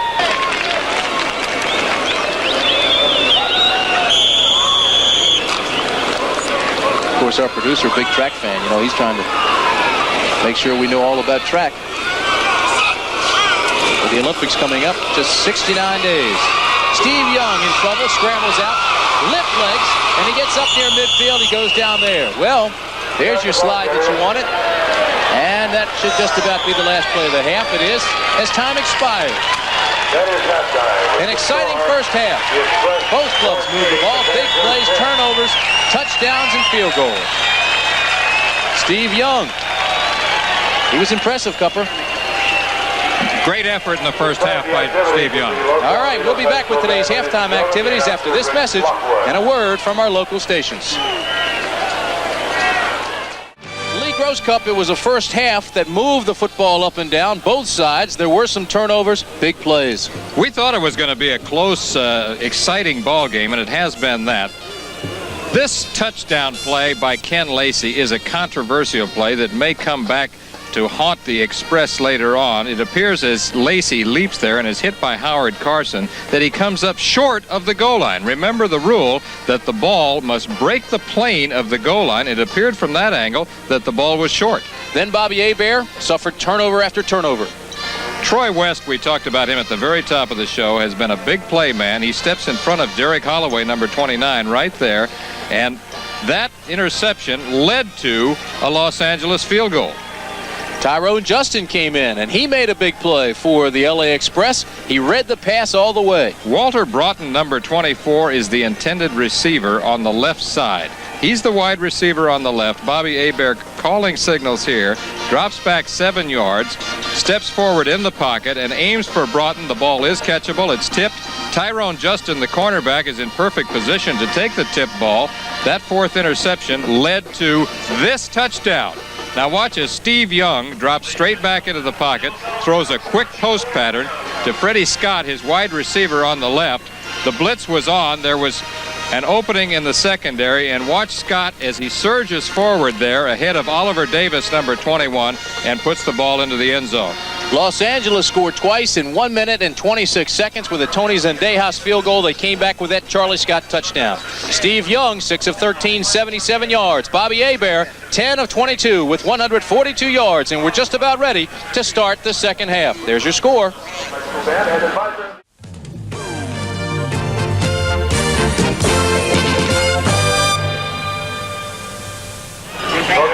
In the back, you can see number 3 standing back with a trainer. That is Novo Bojovic. He just came out of the locker room limping badly. His pants are still undone. It looks either like a back problem or a hip problem, but he tried to kick, could not raise his leg. And oh my, Lee Grosscup, that could be a factor in this ball game. Remember, he limped off after his final kick of the first half. And maybe he hurt it on that play and re-injured it while he was warming up, or maybe went into the locker room that way. We'll find out. We just went over to the booth next door and talked with the assistant Michigan coaches up top here, and they don't know what it is either. They did see him limp off the field. They saw him limp back on the field, and they think it could be a back problem. But we have Martin Wyatt down on the field, and he's going to check it out. This is Don Eccles, number 88, a tight end who is kicking off in the place of Novo Bojovic. It's taken by Ronnie James, and James gives LA pretty good field position to start the second half. So a story developing. The assistant coaches up here in the booth don't even know what the problem is with Novo. Look, Lee Grosscup at the stats of the first half.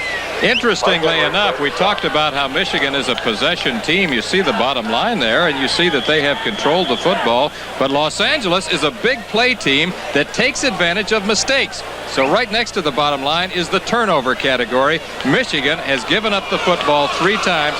LA has been very opportunistic today. First down from the 34 for Steve Young. Loops the pass out to James. James gets 2 tremendous blocks and gets up to the 42-yard line. That's Kevin Mack. Kevin Mack, number 27 out of Clemson, had a good first half. Picks up close to a first down and be 2 yards shy. Here's the offensive talent for LA. Steve Young's the quarterback. Kevin Mack, David Hersey, Freddie Scott, and JoJo Townsell, the wideouts. Your tight end is Darren Long. In the offensive line, Coppins, Durrett, Ruther, Jones, and Zimmerman. Jeff Hart was injured in the first half at tackle, as well as Mel Gray, the running back. He was shaken up. This is Kevin Mack again. Big gainer, first down Los Angeles. Josh Corker has to make the tackle, chasing him from behind. Right now, let's go downstairs. Martin Wyatt is with Novo Bojovic. Okay, standing here with Novo Bojovic, you're not going to be able to get back in. Is that true? The way I feel right now, it is, and it's a very big pain right in my lower right leg and stuff. What happened? Was it the last kick play? Yeah, it was on the kickoff, and number 55 just came from the side, and just my legs went one way, my other body went the other way. It was kind of clear, but referee didn't see it, and I just took a good hit, and I didn't even think I was this hurt, but after 2 minutes, I was just getting more pain. Okay, that's too bad, Novo. Okay, back up to you guys. That was Sam Norris, number 55, by the way. All right, Martin White, thank you for that. And that's a tremendous blow not only to Novo, but to the entire Michigan team. So Don Eccles, the tight end kickoff. Admirable effort, not a very fine kick. On first down, Young in trouble, scrambles, now drops the ball off. That's Kevin Mack to the 40. Pulls his way down to close to a first down to the 37-yard line. Larry Bethea applied the pressure to Young, and he just dropped it out to Mack. Let me tell you about that Michigan defense now. It is a multiple scheme. They run a 3-4. John Batasak, David Tipton, and Larry Bethea are your down linemen. The 4 linebackers are Kyle Borland, Robert Pennywell, Ray Bentley, and John Corker. Then the defensive secondary, Clarence Chapman, Tom Moriarty, who is substituting for David Greenwood, Ron Osborne, and Oliver Davis. It's his second down and 2. Mack slips. Now gets up, and his second effort could have gotten the first. Kevin Mack having a good day filling in for Mel Gray and also Kevin Nelson, both of the regular fullbacks or tailbacks. Of course, they call them fullbacks in this offensive scheme because they have an H-back, player who usually goes in motion. But because of this offensive look, they are listed as fullbacks, and Kevin Mack is having a good day today. This is really his first big opportunity. He now has 52 yards and 7 carries. His biggest day ever as a football player came against the University of Maryland. He rushed for 186 yards on 30 carries. Clemson beat Maryland 52-27 that day. Steve Young calls his own number. Not surprisingly, in short yardage situations. First down for LA. In Michigan territory, they give off again. Kevin Mack inside the 30 to the 29-yard line. Robert Pennywell and David Tipton take him down there, but he's a bull. 200-pounder out of Clemson. He's running like a bull today. Steve Young, of course, is the latest and perhaps greatest in a long line of outstanding BYU quarterbacks as we look at John Hadel out of Kansas. I'll tell you more about that after this play, Tim. Kevin Mack led the nation's fullbacks as the senior. High formation, Tony Bodie in motion. It's a second down and 6. Again, it's Mack. Again, he's inside the 25 to the 24-yard line.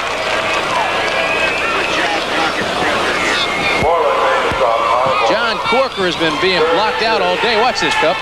John Corker, number 57, is matched up right here with Darren Long, number 89, the tight end. He does a good job of keeping Corker out of the play. And as a result of that, Kevin Mack runs inside of him off the left tackle.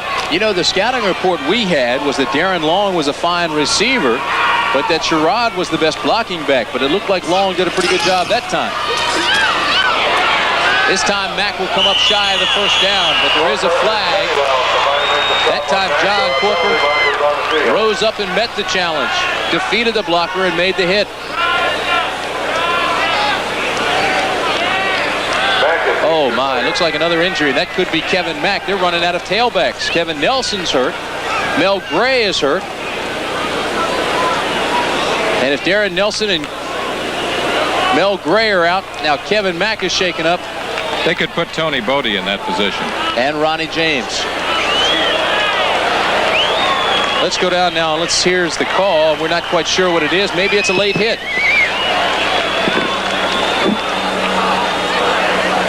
Personal foul. Late hit, defense. Number 50. First down. Number 50.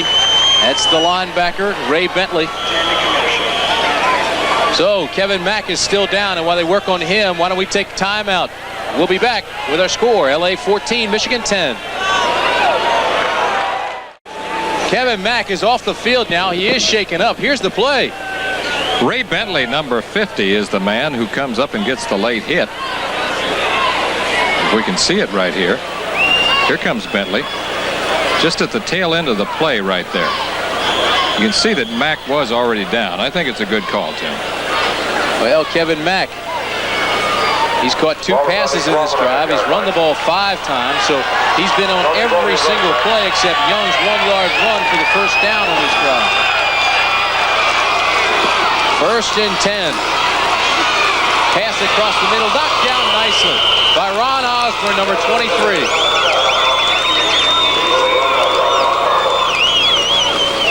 Martin Wyatt, how badly hurt is Kevin Mack? Okay, he just got up off the bench. They said he got speared in the back of the head. He has a slight headache, a little bit of dizziness, but they expect him to be back within a couple of plays, maybe on this series. Back up to you. Okay, Martin, that means Tony Bodie and Ronnie James will now have to carry the burden. Mack leaves the game with 60 yards and 10 carries. Second down and 10 from the 12. Tony Bodie, not much there. He may have lost a yard. Good penetration by John Corker. Of course, Tony Bodie was a running back, and he debuted here in 1983, the very first game of the season against the New Jersey Generals. Got 77 yards that day, outrushed Herschel Walker in that game. He's out of Montana State, 5'11", 195 pounds. Coming into this ball game, he had 8 carries, 33 yards, so he has not been that productive. 11 receptions, he has scored 1 touchdown. This is 3rd down. There's their 3rd down efficiency. Young has to scramble, but they're tracking him down. The pass out of bounds, incomplete.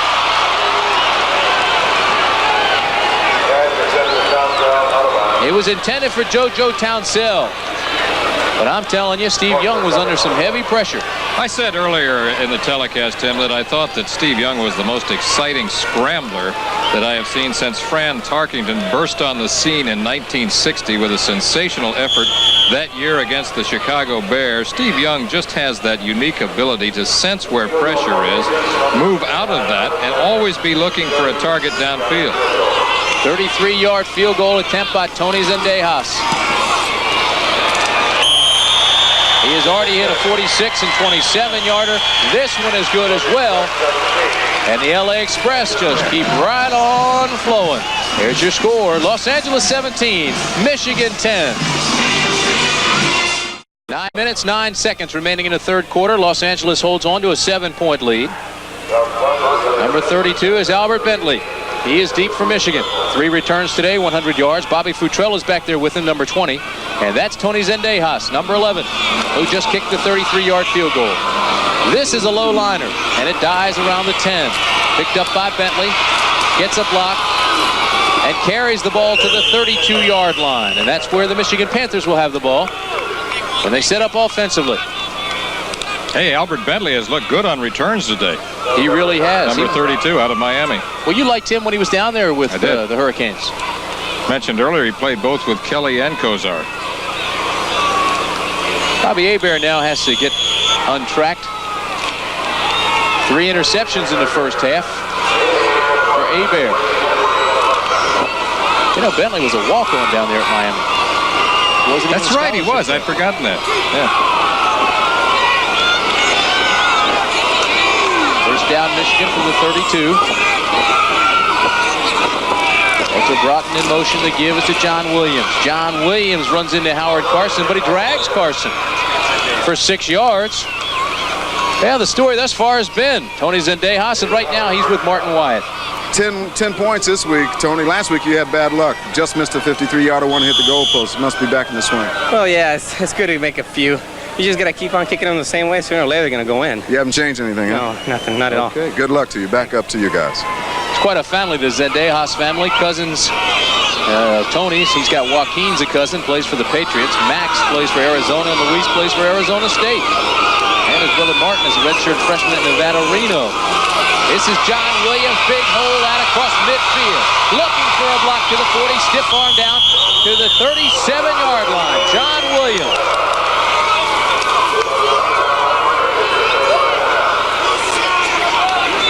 27-yard run. That's the longest run of the day for the Panthers. John Williams on one of his favorite plays. Underneath ball handling there as Hebert slips the ball forward to him. Good blocking along the front line. He gets into the secondary and finally is brought down by number 22, Wyman Henderson. Watch the hole here. You can see the execution.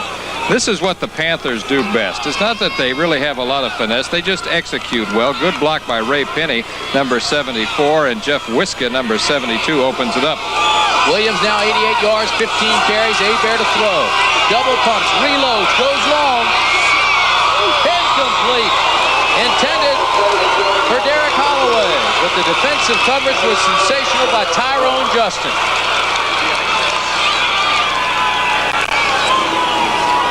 This has been an effective play for the Panthers at times as the deep post route to Derek Holloway. The man on the coverage is number 20, Tyrone Justin, the cornerback. He's step for step right there and appears to bat the ball away with his left hand. You can't play it any better. You stay in the receiver's hip pocket, play him inside out, read the ball, and try to knock it away at its highest point. And he did that. Tyrone Justin. Second down now and 10 yards for the first. Michigan still trying to get something going. They had the big 27-yarder by Williams just a few minutes ago, and here he is again down to the 31. John Williams. The game plan for Michigan was to establish a wide running game first and then come with some inside traps. And that's what they're doing now. This might be the best looking drive the Panthers have had this afternoon, Tim, because they're doing what they really like to do. Good mixture of running plays and play action passes. John Williams led the team with 13 touchdowns last year in 1983. Walter Broughton in motion. Third down, timing pattern, incomplete. Walter Broughton almost made a sensational grab. That's a timing pattern, fade out. The ball has to be touch and go, and it was almost there, just a little bit too far. That's what it is. It's the fade pattern, and the ball is thrown with touch and timing. And Novo Bojovic has now returned to the game, and he's moving a little bit more gingerly, and maybe he's going to kick again today. Well, he had left the field, and he just came running back on just now.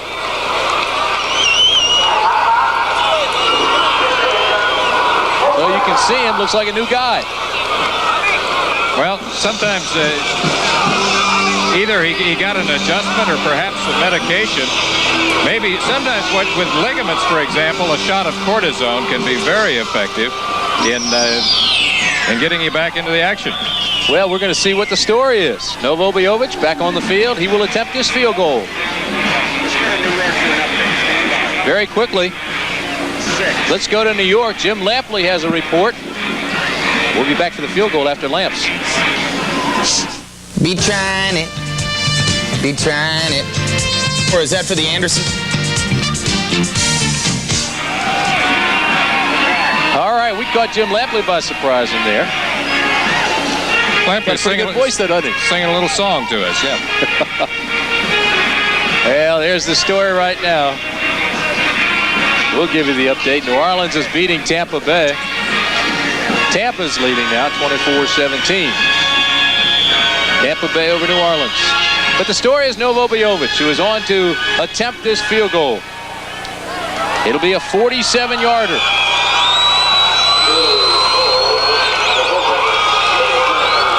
Snap to hold the kick. It's long enough, but it's no good. It's off to the side.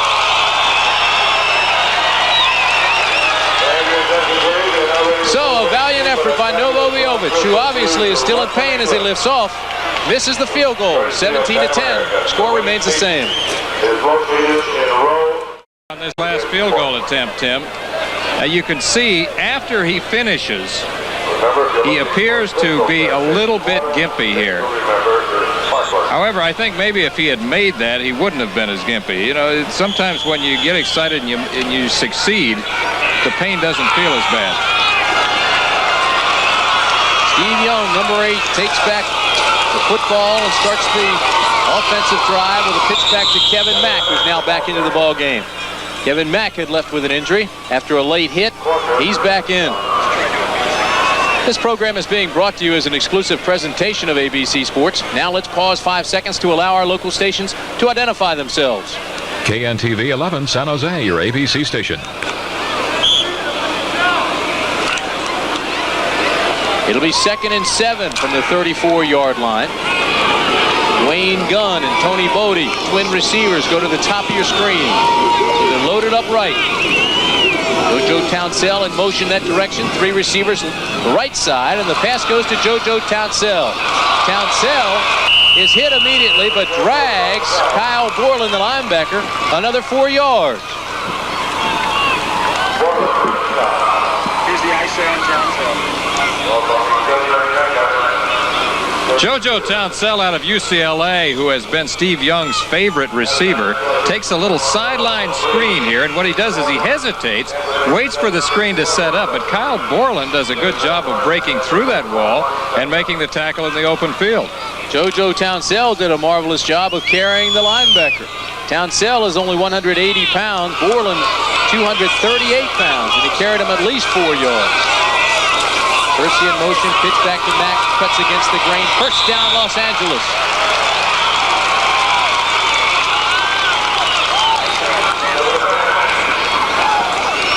Kevin Mack emerging as one of the stories today as we look at Ray Bentley, the leading tackler on the Michigan team, in isolation. Now, you're an old linebacker yourself, Tim. What kind of a job does he do right there? Is he in good position or bad position? He's in pretty good position to make the play. You've got to keep your outside free, tuck your tail, keep that low center of gravity, move in and make contact. He did that. The help was slow coming from the inside. Mack now has 66 yards in 12 carries.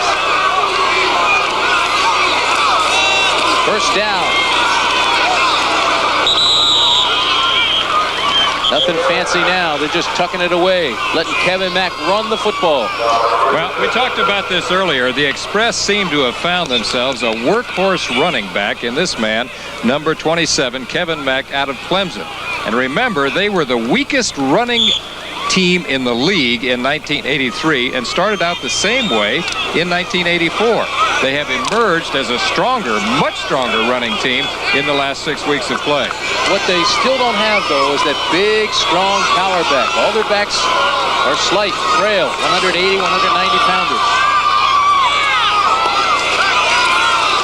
Young to throw. He does to Townsell, and Townsell is nailed by Oliver Davis. Incomplete. Closer look at Townsell's pattern right here as he's the wideout on the left. He's running a slant in route. This is one of the hardest passes to catch because you know you're going to get hit exactly as you catch the ball. Oliver Davis, number 21, the cornerback, did just that. The Express have 101 yards rushing today and 23 carries. Shotgun formation, third down. 6 yards for the first. Here comes the blitz. Young under pressure. Scrambles out. Now in trouble again. Drops the ball. Across the middle. First down. Kevin Mack. Tremendous second effort by Mack. Outstanding scrambling ability and big play by Steve Young. If you can get away from John Corker, you can get away from just about anybody. Now watch the talented Steve Young, the All-American out of BYU. John Corker on the blitz is all over him right here. He dances away from Corker, senses pressure from the outside, moves forward, and on the dead run to his left under pressure, he throws to number 27, Kevin Mack, for a big first down play. Tim, that was an amazing individual effort by Steve Young. 8-yard gain, first down. Young going deep. Has a receiver right side. Townsell. JoJo Townsell makes the catch on the 6.5-yard line.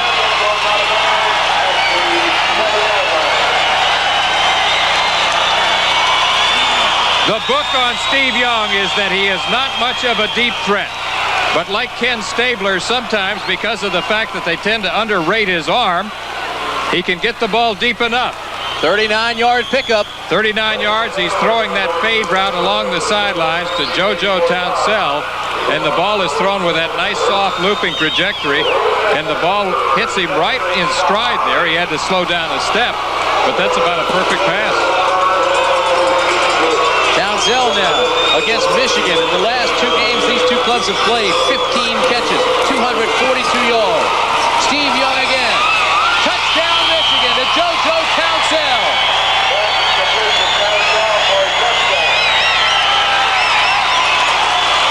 So make it 16 catches, 245 yards, and 2 touchdowns for that man Townsell against this Michigan team.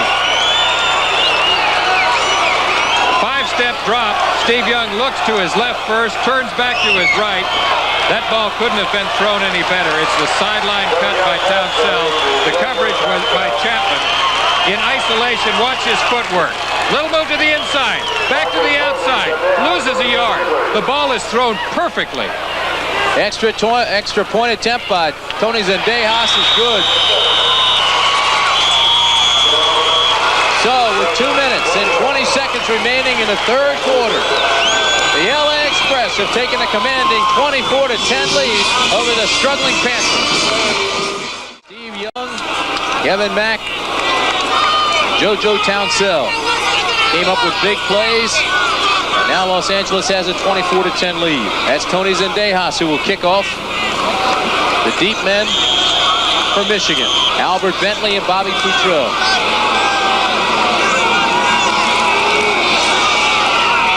High end over end kick. That'll be taken on the 7. Bentley up to the 35-yard line. Let's go downstairs now to Martin Wyatt. Okay, JoJo Townsell with the 2 big receptions on the long drive. Of course, the touchdown reception. What happened on that one? What happened last time we were down there, we were trying to get in with a slant pass, and they were kind of overplaying that. So we thought if we go the corner route, they would be able to sneak one in there, and we'd be able to. So you told Steve then, hey, that's the play? Yeah, well, we both kind of said that because that's a good play of ours, and he saw it the last drive, so we went for it this time. You were right. Good reception. Okay, back up to you guys on the field. Last year, JoJo held an 82-yard touchdown against the Panthers. On the 35, 1st and 10. This is John Williams looking for a block. Can't find it. Big play by the linebacker, Howard Carson, number 54. Tim, there is a point in every football game where you either turn things around or you go under. I think we found that point right now for the Michigan Panthers. This drive might be the most important drive of the afternoon for them as we look at John Williams on the same underneath ball handling that has been effective for him. As he tries to go wide, however, number 54, the middle linebacker, Howard Carson, is right in his face.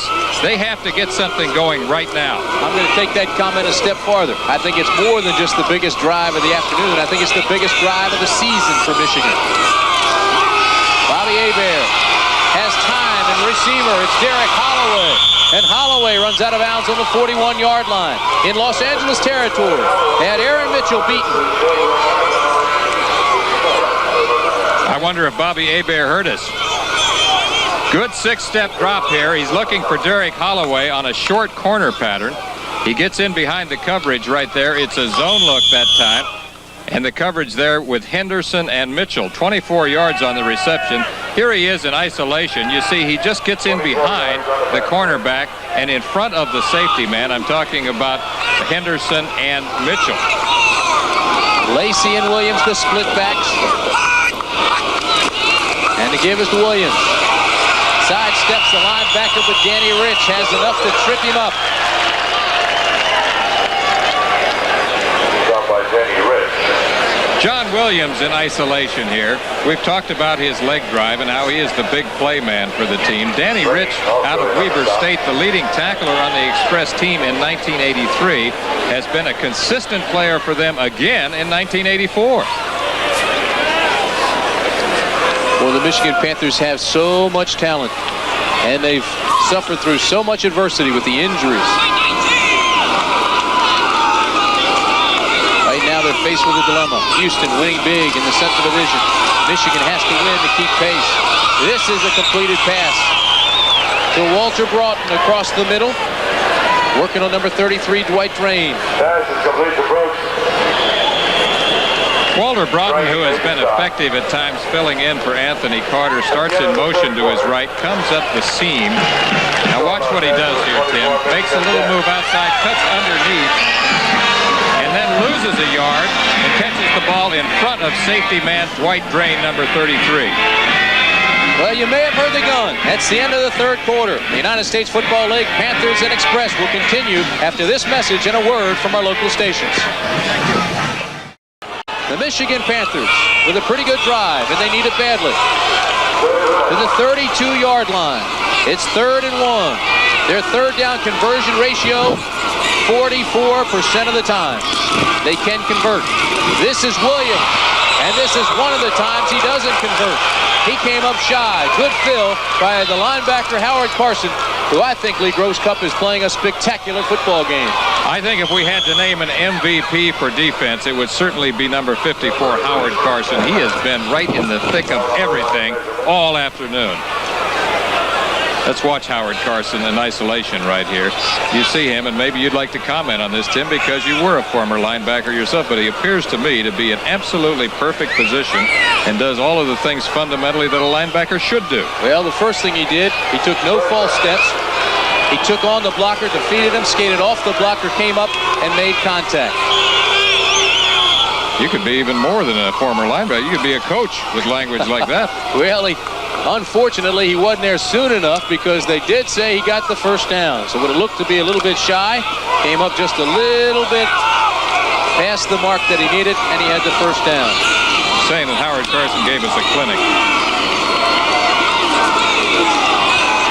The 30-yard line now. Williams gets the call on first. And again, the defense swarms. Let's go downstairs now with Martin Wyatt. Okay, with David Tipton, the heart of the Panther defense, how important is this drive, not just for this game, but for you guys overall in the season? Well, we're 14 down now. Obviously, we got to get points on the board. It's fourth quarter. Season, I don't know. We got 6 games with this one left, and the West Conference is going to be a toss-up this year anyway. So I'm not concerned about the whole season, but we got to get points on the board right now. Okay, David. All right, back up to you guys. David's wife, Sally, is a competition weightlifter.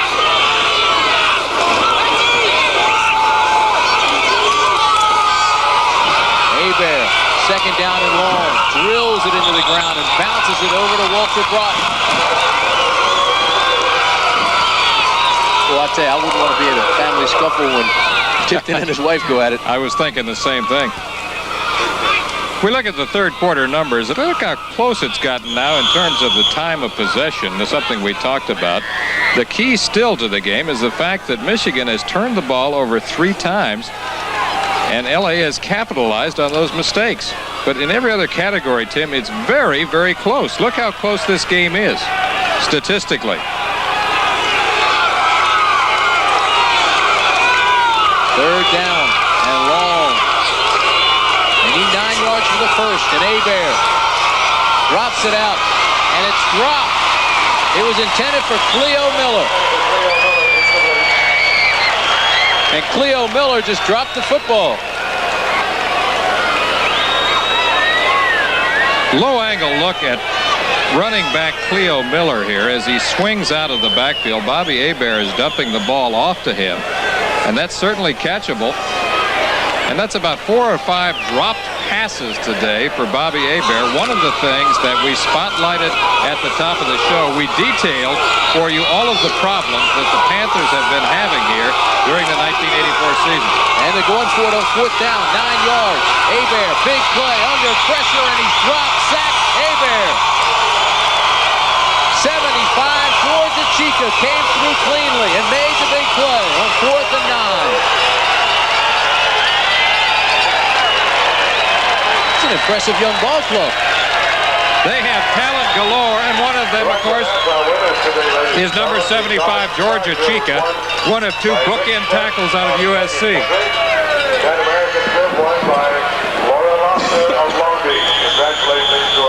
Well, what a turn of events. A gamble on the part of the Panthers because they still have plenty of time with 13 minutes left in the game. We have seen Jim Stanley do that before. We saw him do that in the playoff game last year against the Oakland Invaders. That time he was successful. Second sack of the day on Hebert. Steve Young now puts Hersey in motion. It's Kevin Mack. Picks up a blocker, punishes a tackle, and takes it out to the 45.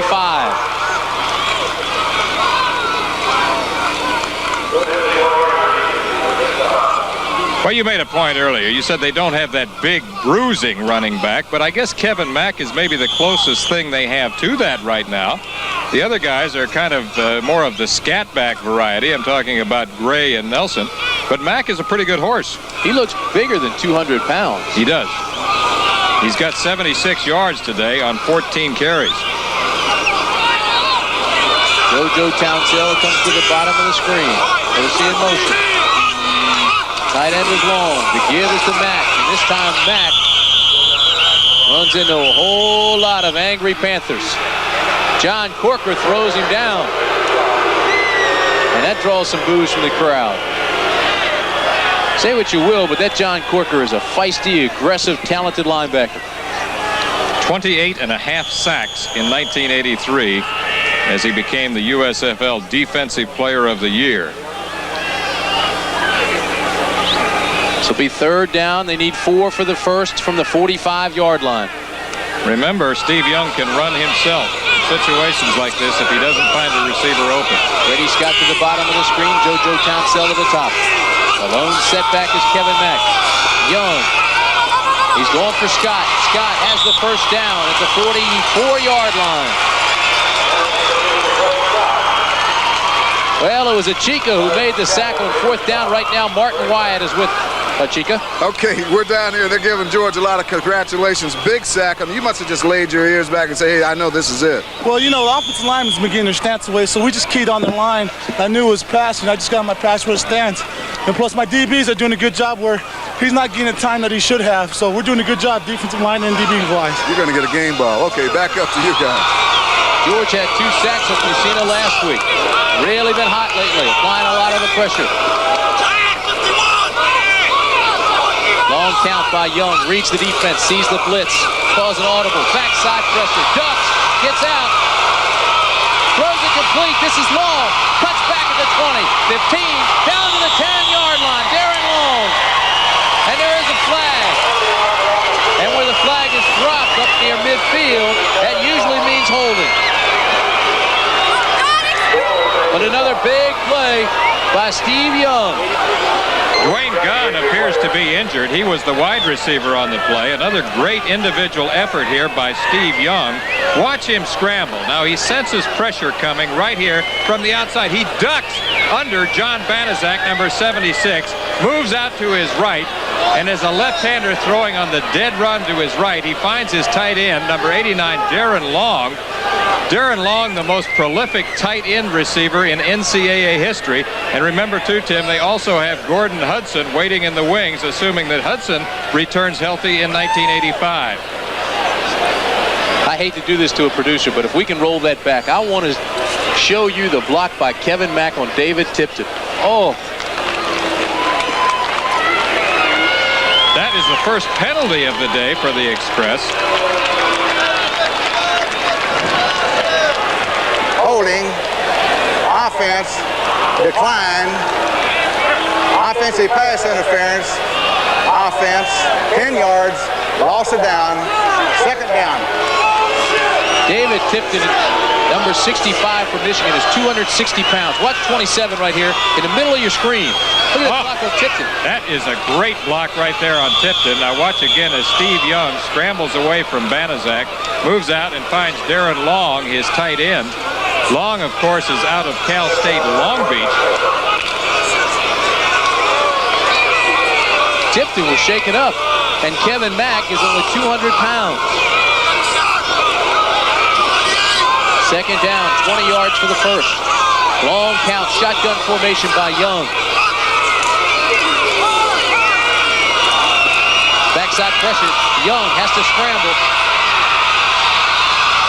And he runs out of bounds on the 47-yard line. Wise move that time by Young because he had Big Allen Hughes just breathing down his neck. Another thing that impresses me about Steve Young, Tim, is that he appears to have incredible peripheral vision.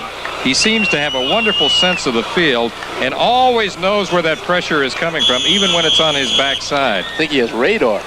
Watch this. This is what I'm talking about. Out of the shotgun, he's looking downfield. Now, Allen Hughes is the man applying pressure on the backside. Young senses that, moves out of trouble, and wisely steps out of bounds. John Corker was giving him a little heat, too. They still need 15 yards for the first. Michigan shows blitz, now drops off. Just a third down play, shotgun. Again, Corker, backside pressure. And even though the whistle blows, he wants to throw Young down and make sure he got him this time. By Corker. It'll be fourth down. Good blitz by number 57, John Corker. That is the second sack on the day of quarterback Steve Young, operating here out of the shotgun. And there's John Corker, number 57, the sack man himself, 28.5 sacks last year. And he's coming on strong again now after a slow start in the sack department. Jeff Partridge is on to punt. Anthony Allen is the deep man. Anthony Allen played with Washington last year to Jeff Partridge. And I mean, he takes it and shoots it out of a cannon into the end zone for a touchback. A 54-yard punt by Jeff Partridge. So the Michigan Panthers will start on the 20. It's 24-10. We're into the final 9 minutes and 46 seconds of this ball game. The Michigan Panthers need something to happen quickly. They trail 24-10. Bobby Hebert is the engineer, and he starts this drive on his own 20. Eric Holloway to the bottom of the screen. The top is Walter Broughton. The setbacks, Lacey and Williams. Hebert sets up the screen, drops it off to John Williams. Gets a block across the 30, and he takes it to the 37-yard line before Aaron Mitchell trips him up. Good-looking play. We have seen the Panthers be effective with a slow developing screen before, and one of the reasons they are effective is because they do have a good deep passing game. Hebert looks deep first, then throws back to John Williams in the left flat, picks up a good wall of blockers. Tyrone McGriff gets the first block, and he's finally brought down by number 34 in the secondary, Aaron Mitchell. 17-yard gain, first down.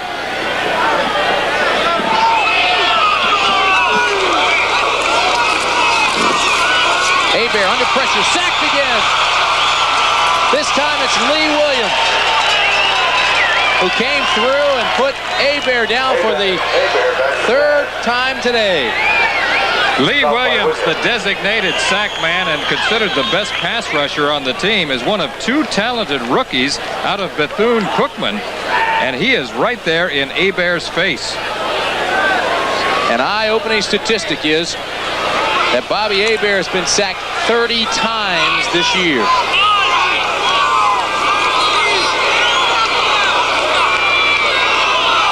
And the Express, as you can see by those numbers, know exactly how to do it. They can put a quarterback in the seat of his pants. This is Ken Lacey. They drop the ball to him over the middle.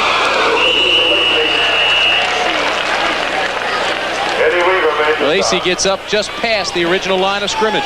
A good look at a circle route by Ken Lacey.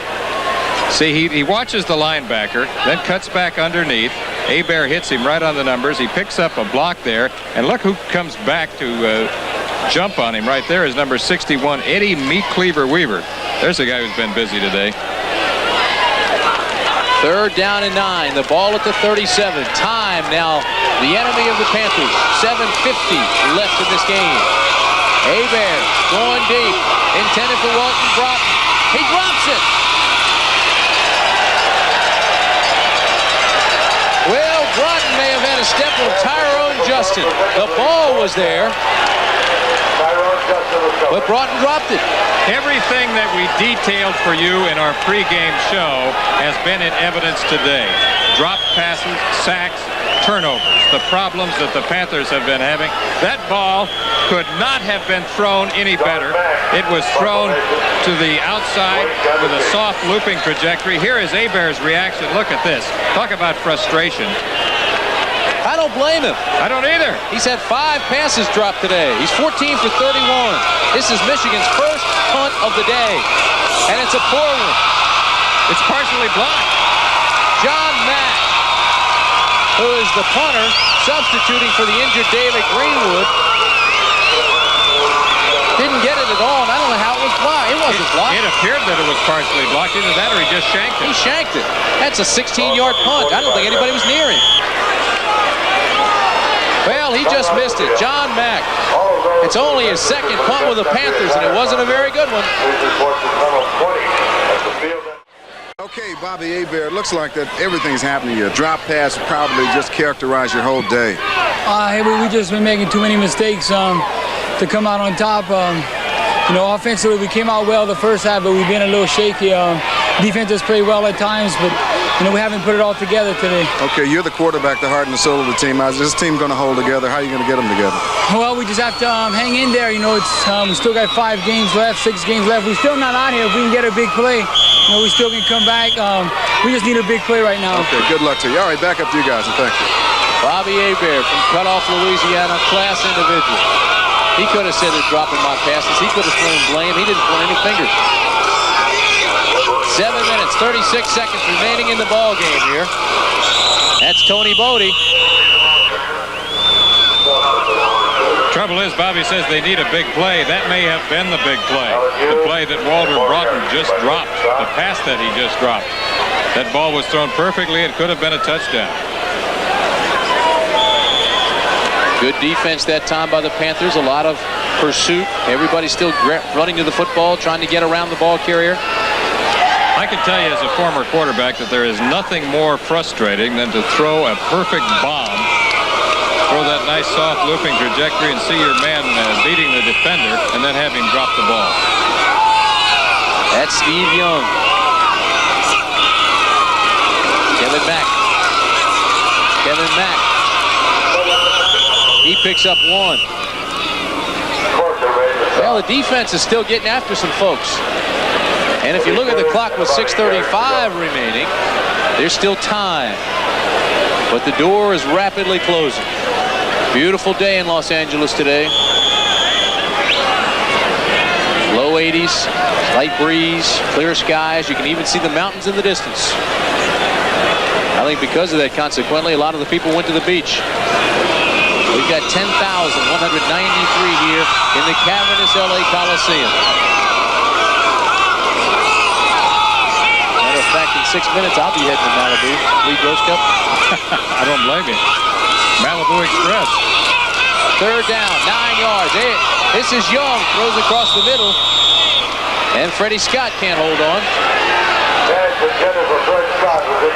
Well, they didn't eat up much of the clock there. They didn't get a first down, 3 plays, and they're out. And that's not what John Hadel would like to see out of his offense. Absolutely not. Michigan still has a chance now. Plenty of time, 5:55.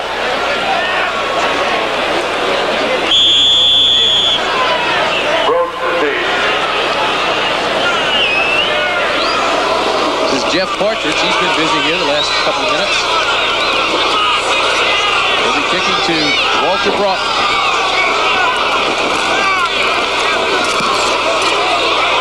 High kick, tail wagger. And again, it goes into the end zone, and they'll bring it back to the 20. So, Partridge does his job. 53-yard punt. Touchback. Michigan still has 5 minutes and 47 seconds. Interesting little piece of work here by Walter Broughton on the last punt. I've seen guys fake fair catches before, but watch him. He fakes a real catch. He pretends to be catching the football.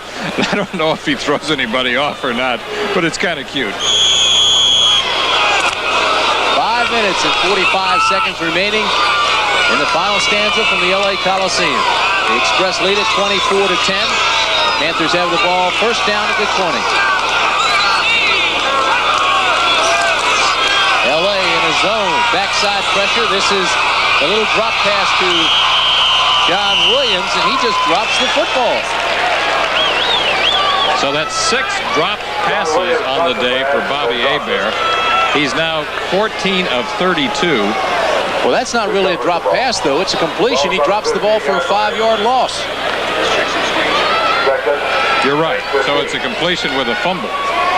Tampa Bay leading New Orleans 24-20. Big game down there in the Southern Division rather. Houston leads Oklahoma 31-10. That game has a direct bearing on the Michigan Panthers. And San Antonio 30-14 over the Washington Federals. Possibly soon to be the Miami Federals. This is Lacey out to the 25-yard line. It's interesting to see what's going to happen to the Feds now that Woody Weiser has purchased the team. Ken Lacey on a route that has been effective for him. It's the same circle cut he ran just a few minutes ago. Comes underneath the coverage there. Hebert right on target. Again, a good hit by number 54, Howard Carson, the middle linebacker for the Express. We'll have to total up his tackles. He's had quite a day. 4 minutes, 22 seconds left in the ball game. Hebert trying to beat the clock. This is third down and short yardage, and they aren't going to get the first down. John Williams tries with extra effort, but the defense fills nicely and quickly.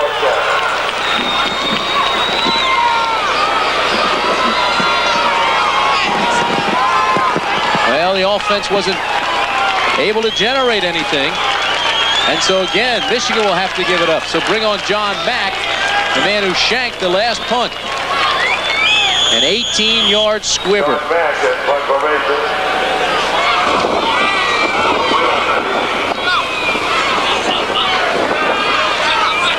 Dwayne Gunn is deep for LA. Low snap. Well, it's a little bit better, but still not a great punt. It goes up to the 40, and it looks like it'll die on the 41-yard line. So, John Mack struggling as a punter. A 31-yard attempt. Michigan struggling in the Central Division. 3:26 left. Los Angeles 24, Michigan 10 with 3:26 remaining in the ball game. And if Los Angeles holds on to win this ball game, this is the way the standings would look in the Central Division. Houston would take over first place with an 8-5 record. They are beating Oklahoma right now. And Michigan, if they lose this ball game, would drop to 7-6 in second place in the Central Division. And quite frankly, having lost 6 of their last 7 if they drop this one, they'll be in dire straits even to make the playoffs. Coach. Very surprising, because we thought at the top of the year that Michigan would dominate the Central Division. This is Kevin Mack, cuts back against the grain, picks up 3. Well, Michigan did win 6 in a row, and they were dominating. Los Angeles, of course, the hottest team in the Pacific Division.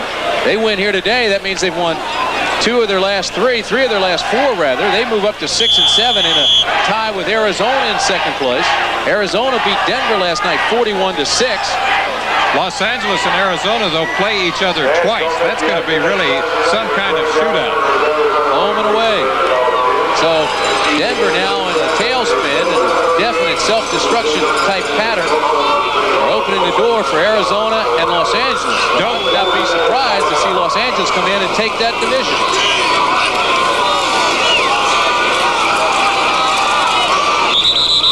That's Kevin Mack. Next week, Los Angeles plays Arizona right here at the Los Angeles Coliseum. To finish a thought, though, don't forget the Oakland Invaders, a team that was 0-9. They now have 4 straight wins, and they are the defending Pacific Division champions. Mathematically, they're not out of the playoffs. It's amazing. How'd you do in math in college? We're looking at the linebackers now. I'll come back to that in a second. Look at the linebackers for the Michigan Panthers. Robert Pennywell, along with Will Coakley, number 58, in on the tackle. Kevin Mack, the ball carrier there. Math was not my major. Mack now has 82 yards. I've done better since I got a home computer.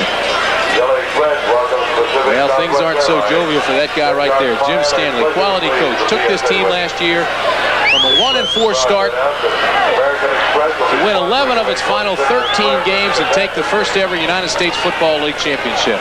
John Hadel has turned this club around from a slow start, a mix of young players, and now he has them very much in the thick of the Pacific Division race, very much in the hunt for the playoffs. They have one of the most talented group of young players in the history of professional football. Don Klosterman, the general manager, has gone out and signed some of the most impressive young talent that I have ever seen, headed, of course, by Heisman Trophy runner-up Steve Young, the All-American out of BYU. And you know, Lee Grosskopf, I've mentioned this twice already today, but I think it's worth repeating, is the fact that out of the 50 players, 42 are second-year players or rookies. It's a good reminder. 3rd down and 7. Young to throw with 2 minutes remaining in the ball game. He throws across the middle, incomplete. He was intended for Darren Long, and he wanted pass interference. He didn't get it. I think Steve Young wanted it as well. So, you heard the whistle. That's the 2-minute warning from the Los Angeles Coliseum. The Express trying to hold on, leading 24-10. Jeff Partridge is on to kick it away for Los Angeles. He's just come off his 2 longest ever punts, 54 yards and 53 yards. On the other side, Michigan's last 2 punts by John Mack have been 18 and 31, so you can see the differential there.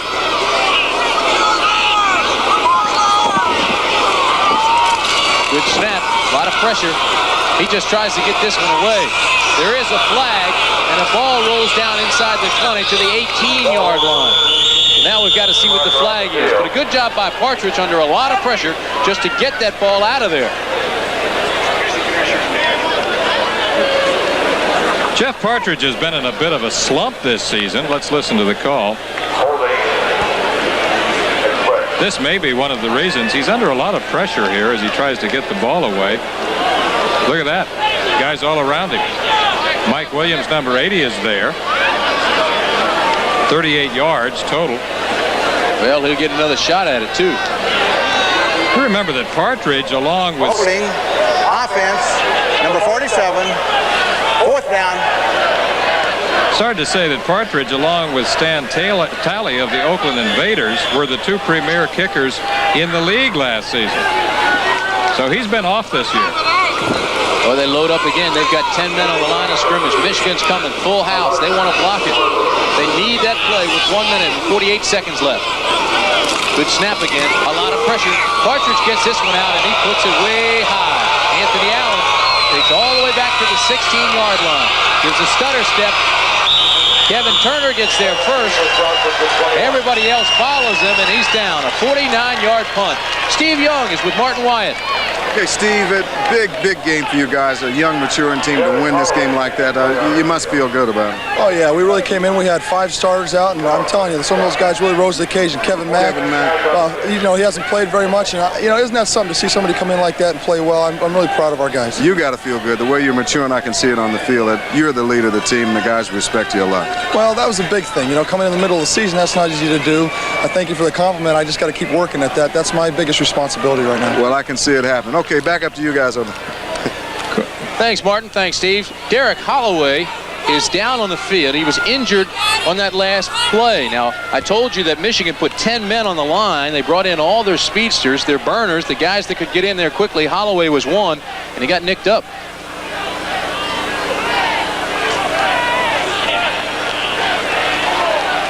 Well, at least he's up and he's walking off, so I think he's going to be okay. Derek Holloway should be okay, we hope. Started to mention earlier that Steve Young is part of a great quarterback tradition at BYU. Started back in the 60s with Virgil Carter, and then there was Gary Scheide, of course. Gifford Nielsen followed him. Mark Wilson was next. I thought that they had found the consummate quarterback in Jim McMahon, and now maybe the latest and greatest of them all is this man right here, Steve Young, who threw better than 71% last season for an NCAA record. He had 13 NCAA records in 1983. He was Western Athletic Conference Player of the Year 2 years running. Today he is 13 of 25 for 162 yards. Well, with Derek Holloway out of the ball game, Michigan brings in Mike Williams, Walter Broughton, and there goes Anthony Allen, 87, in motion. Hebert throws to Lacey at the 25. Lacey backpedals, picks up a block, now gets out to the 28-yard line, forces his way to the 29, and that's where Michigan will have it.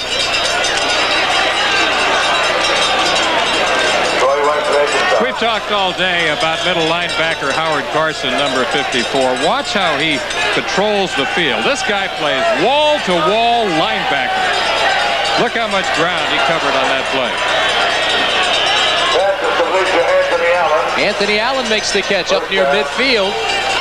Of course, Anthony Allen was with these same the Express team earlier out of the University of Washington. Hurry up offense. Hebert sends everybody out wide. Still has his 2 setbacks. We're under a minute now, and Hebert throws right side at John Williams. Williams to the 46-yard line. No huddle. Hebert trying to get a timeout, and now he does.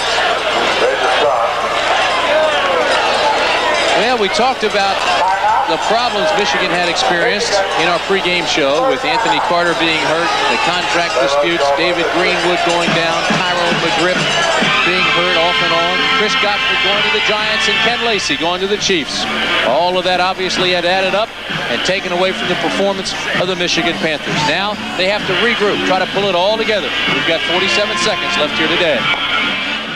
47 seconds left in the ball game. That tells it all. 24-10 is our score. Bobby Hebert trying to throw something together to get back on the board quickly. Hoping against hope. Maybe one miracle remaining. Rolls right, throws deep. Intended for Walter Broughton. Hail Mary. Broughton makes the catch. Touchdown, Walter Broughton. You call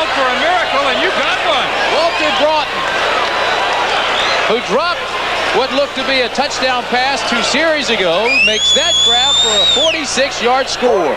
This is exactly what you called for, a miracle, a Hail Mary pass. All Bobby Hebert is doing is throwing it as far and as long as he can and hoping that something will come up. Now watch what happens. The timing is perfect by Walter Broughton, but it's not so good by Tyrone Justin. Justin jumped a little bit too soon. As a result of that, Broughton was right in behind him and made a sensational catch. He dropped the easy one. He made the tough one. Novo Bojovic, extra point attempt is good. It's now 24-17.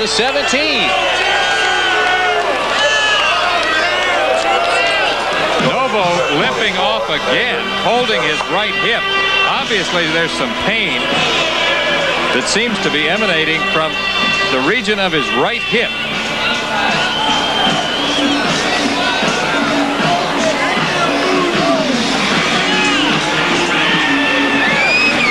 Apparently, he put some heat on it earlier, stretched out a little bit, and then came back in the game. Now he appears to have re-injured that same area.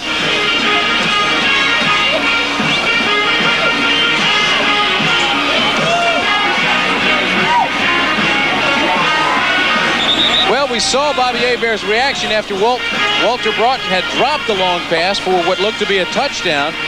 Cupper, let's watch his reaction this time.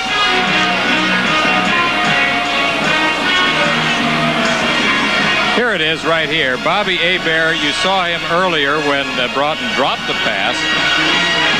He finally gets a sense right about here.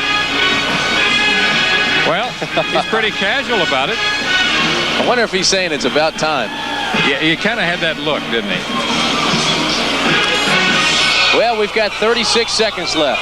Stranger things have happened. Novo Bojovic, who limped off, you saw him obviously in pain, is back on to kick the ball away. And I don't think there's anybody, even the novice, in this audience at the LA Coliseum who expects him to actually kick the ball away. He will try the onside kick.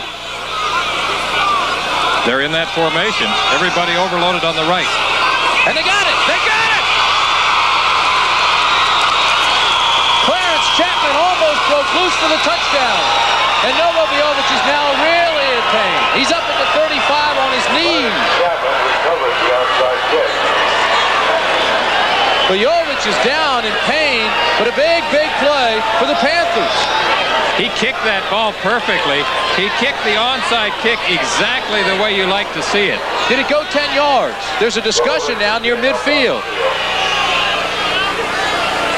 Watch it as he kicks the ball, a nice high bounder along the right side. Let's make sure that it goes 10 yards before it's fielded by number 22, Clarence Chapman.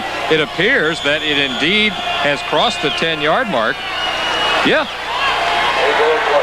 Well, you can't run with an onside kick. You cannot advance the ball. Right. With 31 seconds left. Bobby Hebert, the quarterback, and we'll see if he has another miracle.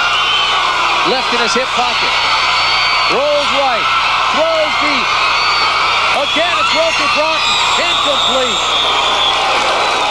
Aaron Mitchell and Dwight Drain were there to knock it away. Here's Walter Broughton on the tail end of this last play. He's running a deep post pattern, and Hebert just throwing up another Hail Mary pass. The coverage there in the secondary by Dwight Drain, number 33, and number 34, Aaron Mitchell, the two safeties back there. They're just in a prevent defense. They're going to say, hey, take something underneath, but you're not getting behind us.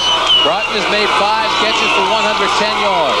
They load him up to the left side, bottom of your screen. Broughton.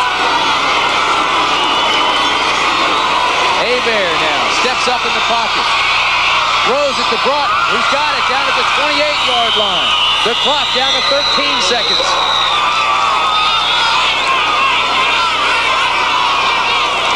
No timeouts left for the Panthers. Everything now has to be... Watch this. Watch this. Hebert right down the middle. Throws to Walter Broughton, and that gives them the first down, and they're in shooting range right now, Tim. 11 seconds. This ball knocked away. That was Fletcher Jenkins, the defensive end, who got a hand on it. And the clock now is at 7 seconds. He's got to throw for the end zone.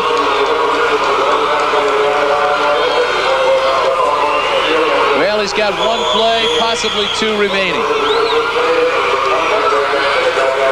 He could throw a sideline pass. Look for the gadget, maybe a little hook and lateral. Anthony Allen goes to the top of the screen. Derek Holloway and Walter Broughton to the bottom. Hebert now, 21 of 39, but nothing more important than what he has remaining here. 4 seconds left, and he throws it away. He'll have one play left with 1 second remaining here at the Coliseum.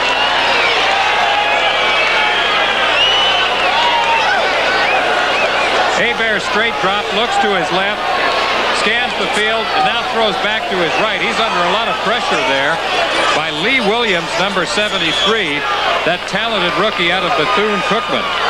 He also ran into his own man, Tyrone McGriff. Mike Cobb comes into the game now as another receiver. John Williams goes out. Derek Holloway, Walter Broughton. Anthony Allen. Another Hail Mary. All receivers are in. 1 second left. This is going to be it. Time is expired. Hebert throws deep. Incomplete. But there's a flag, and the game can't end on a penalty.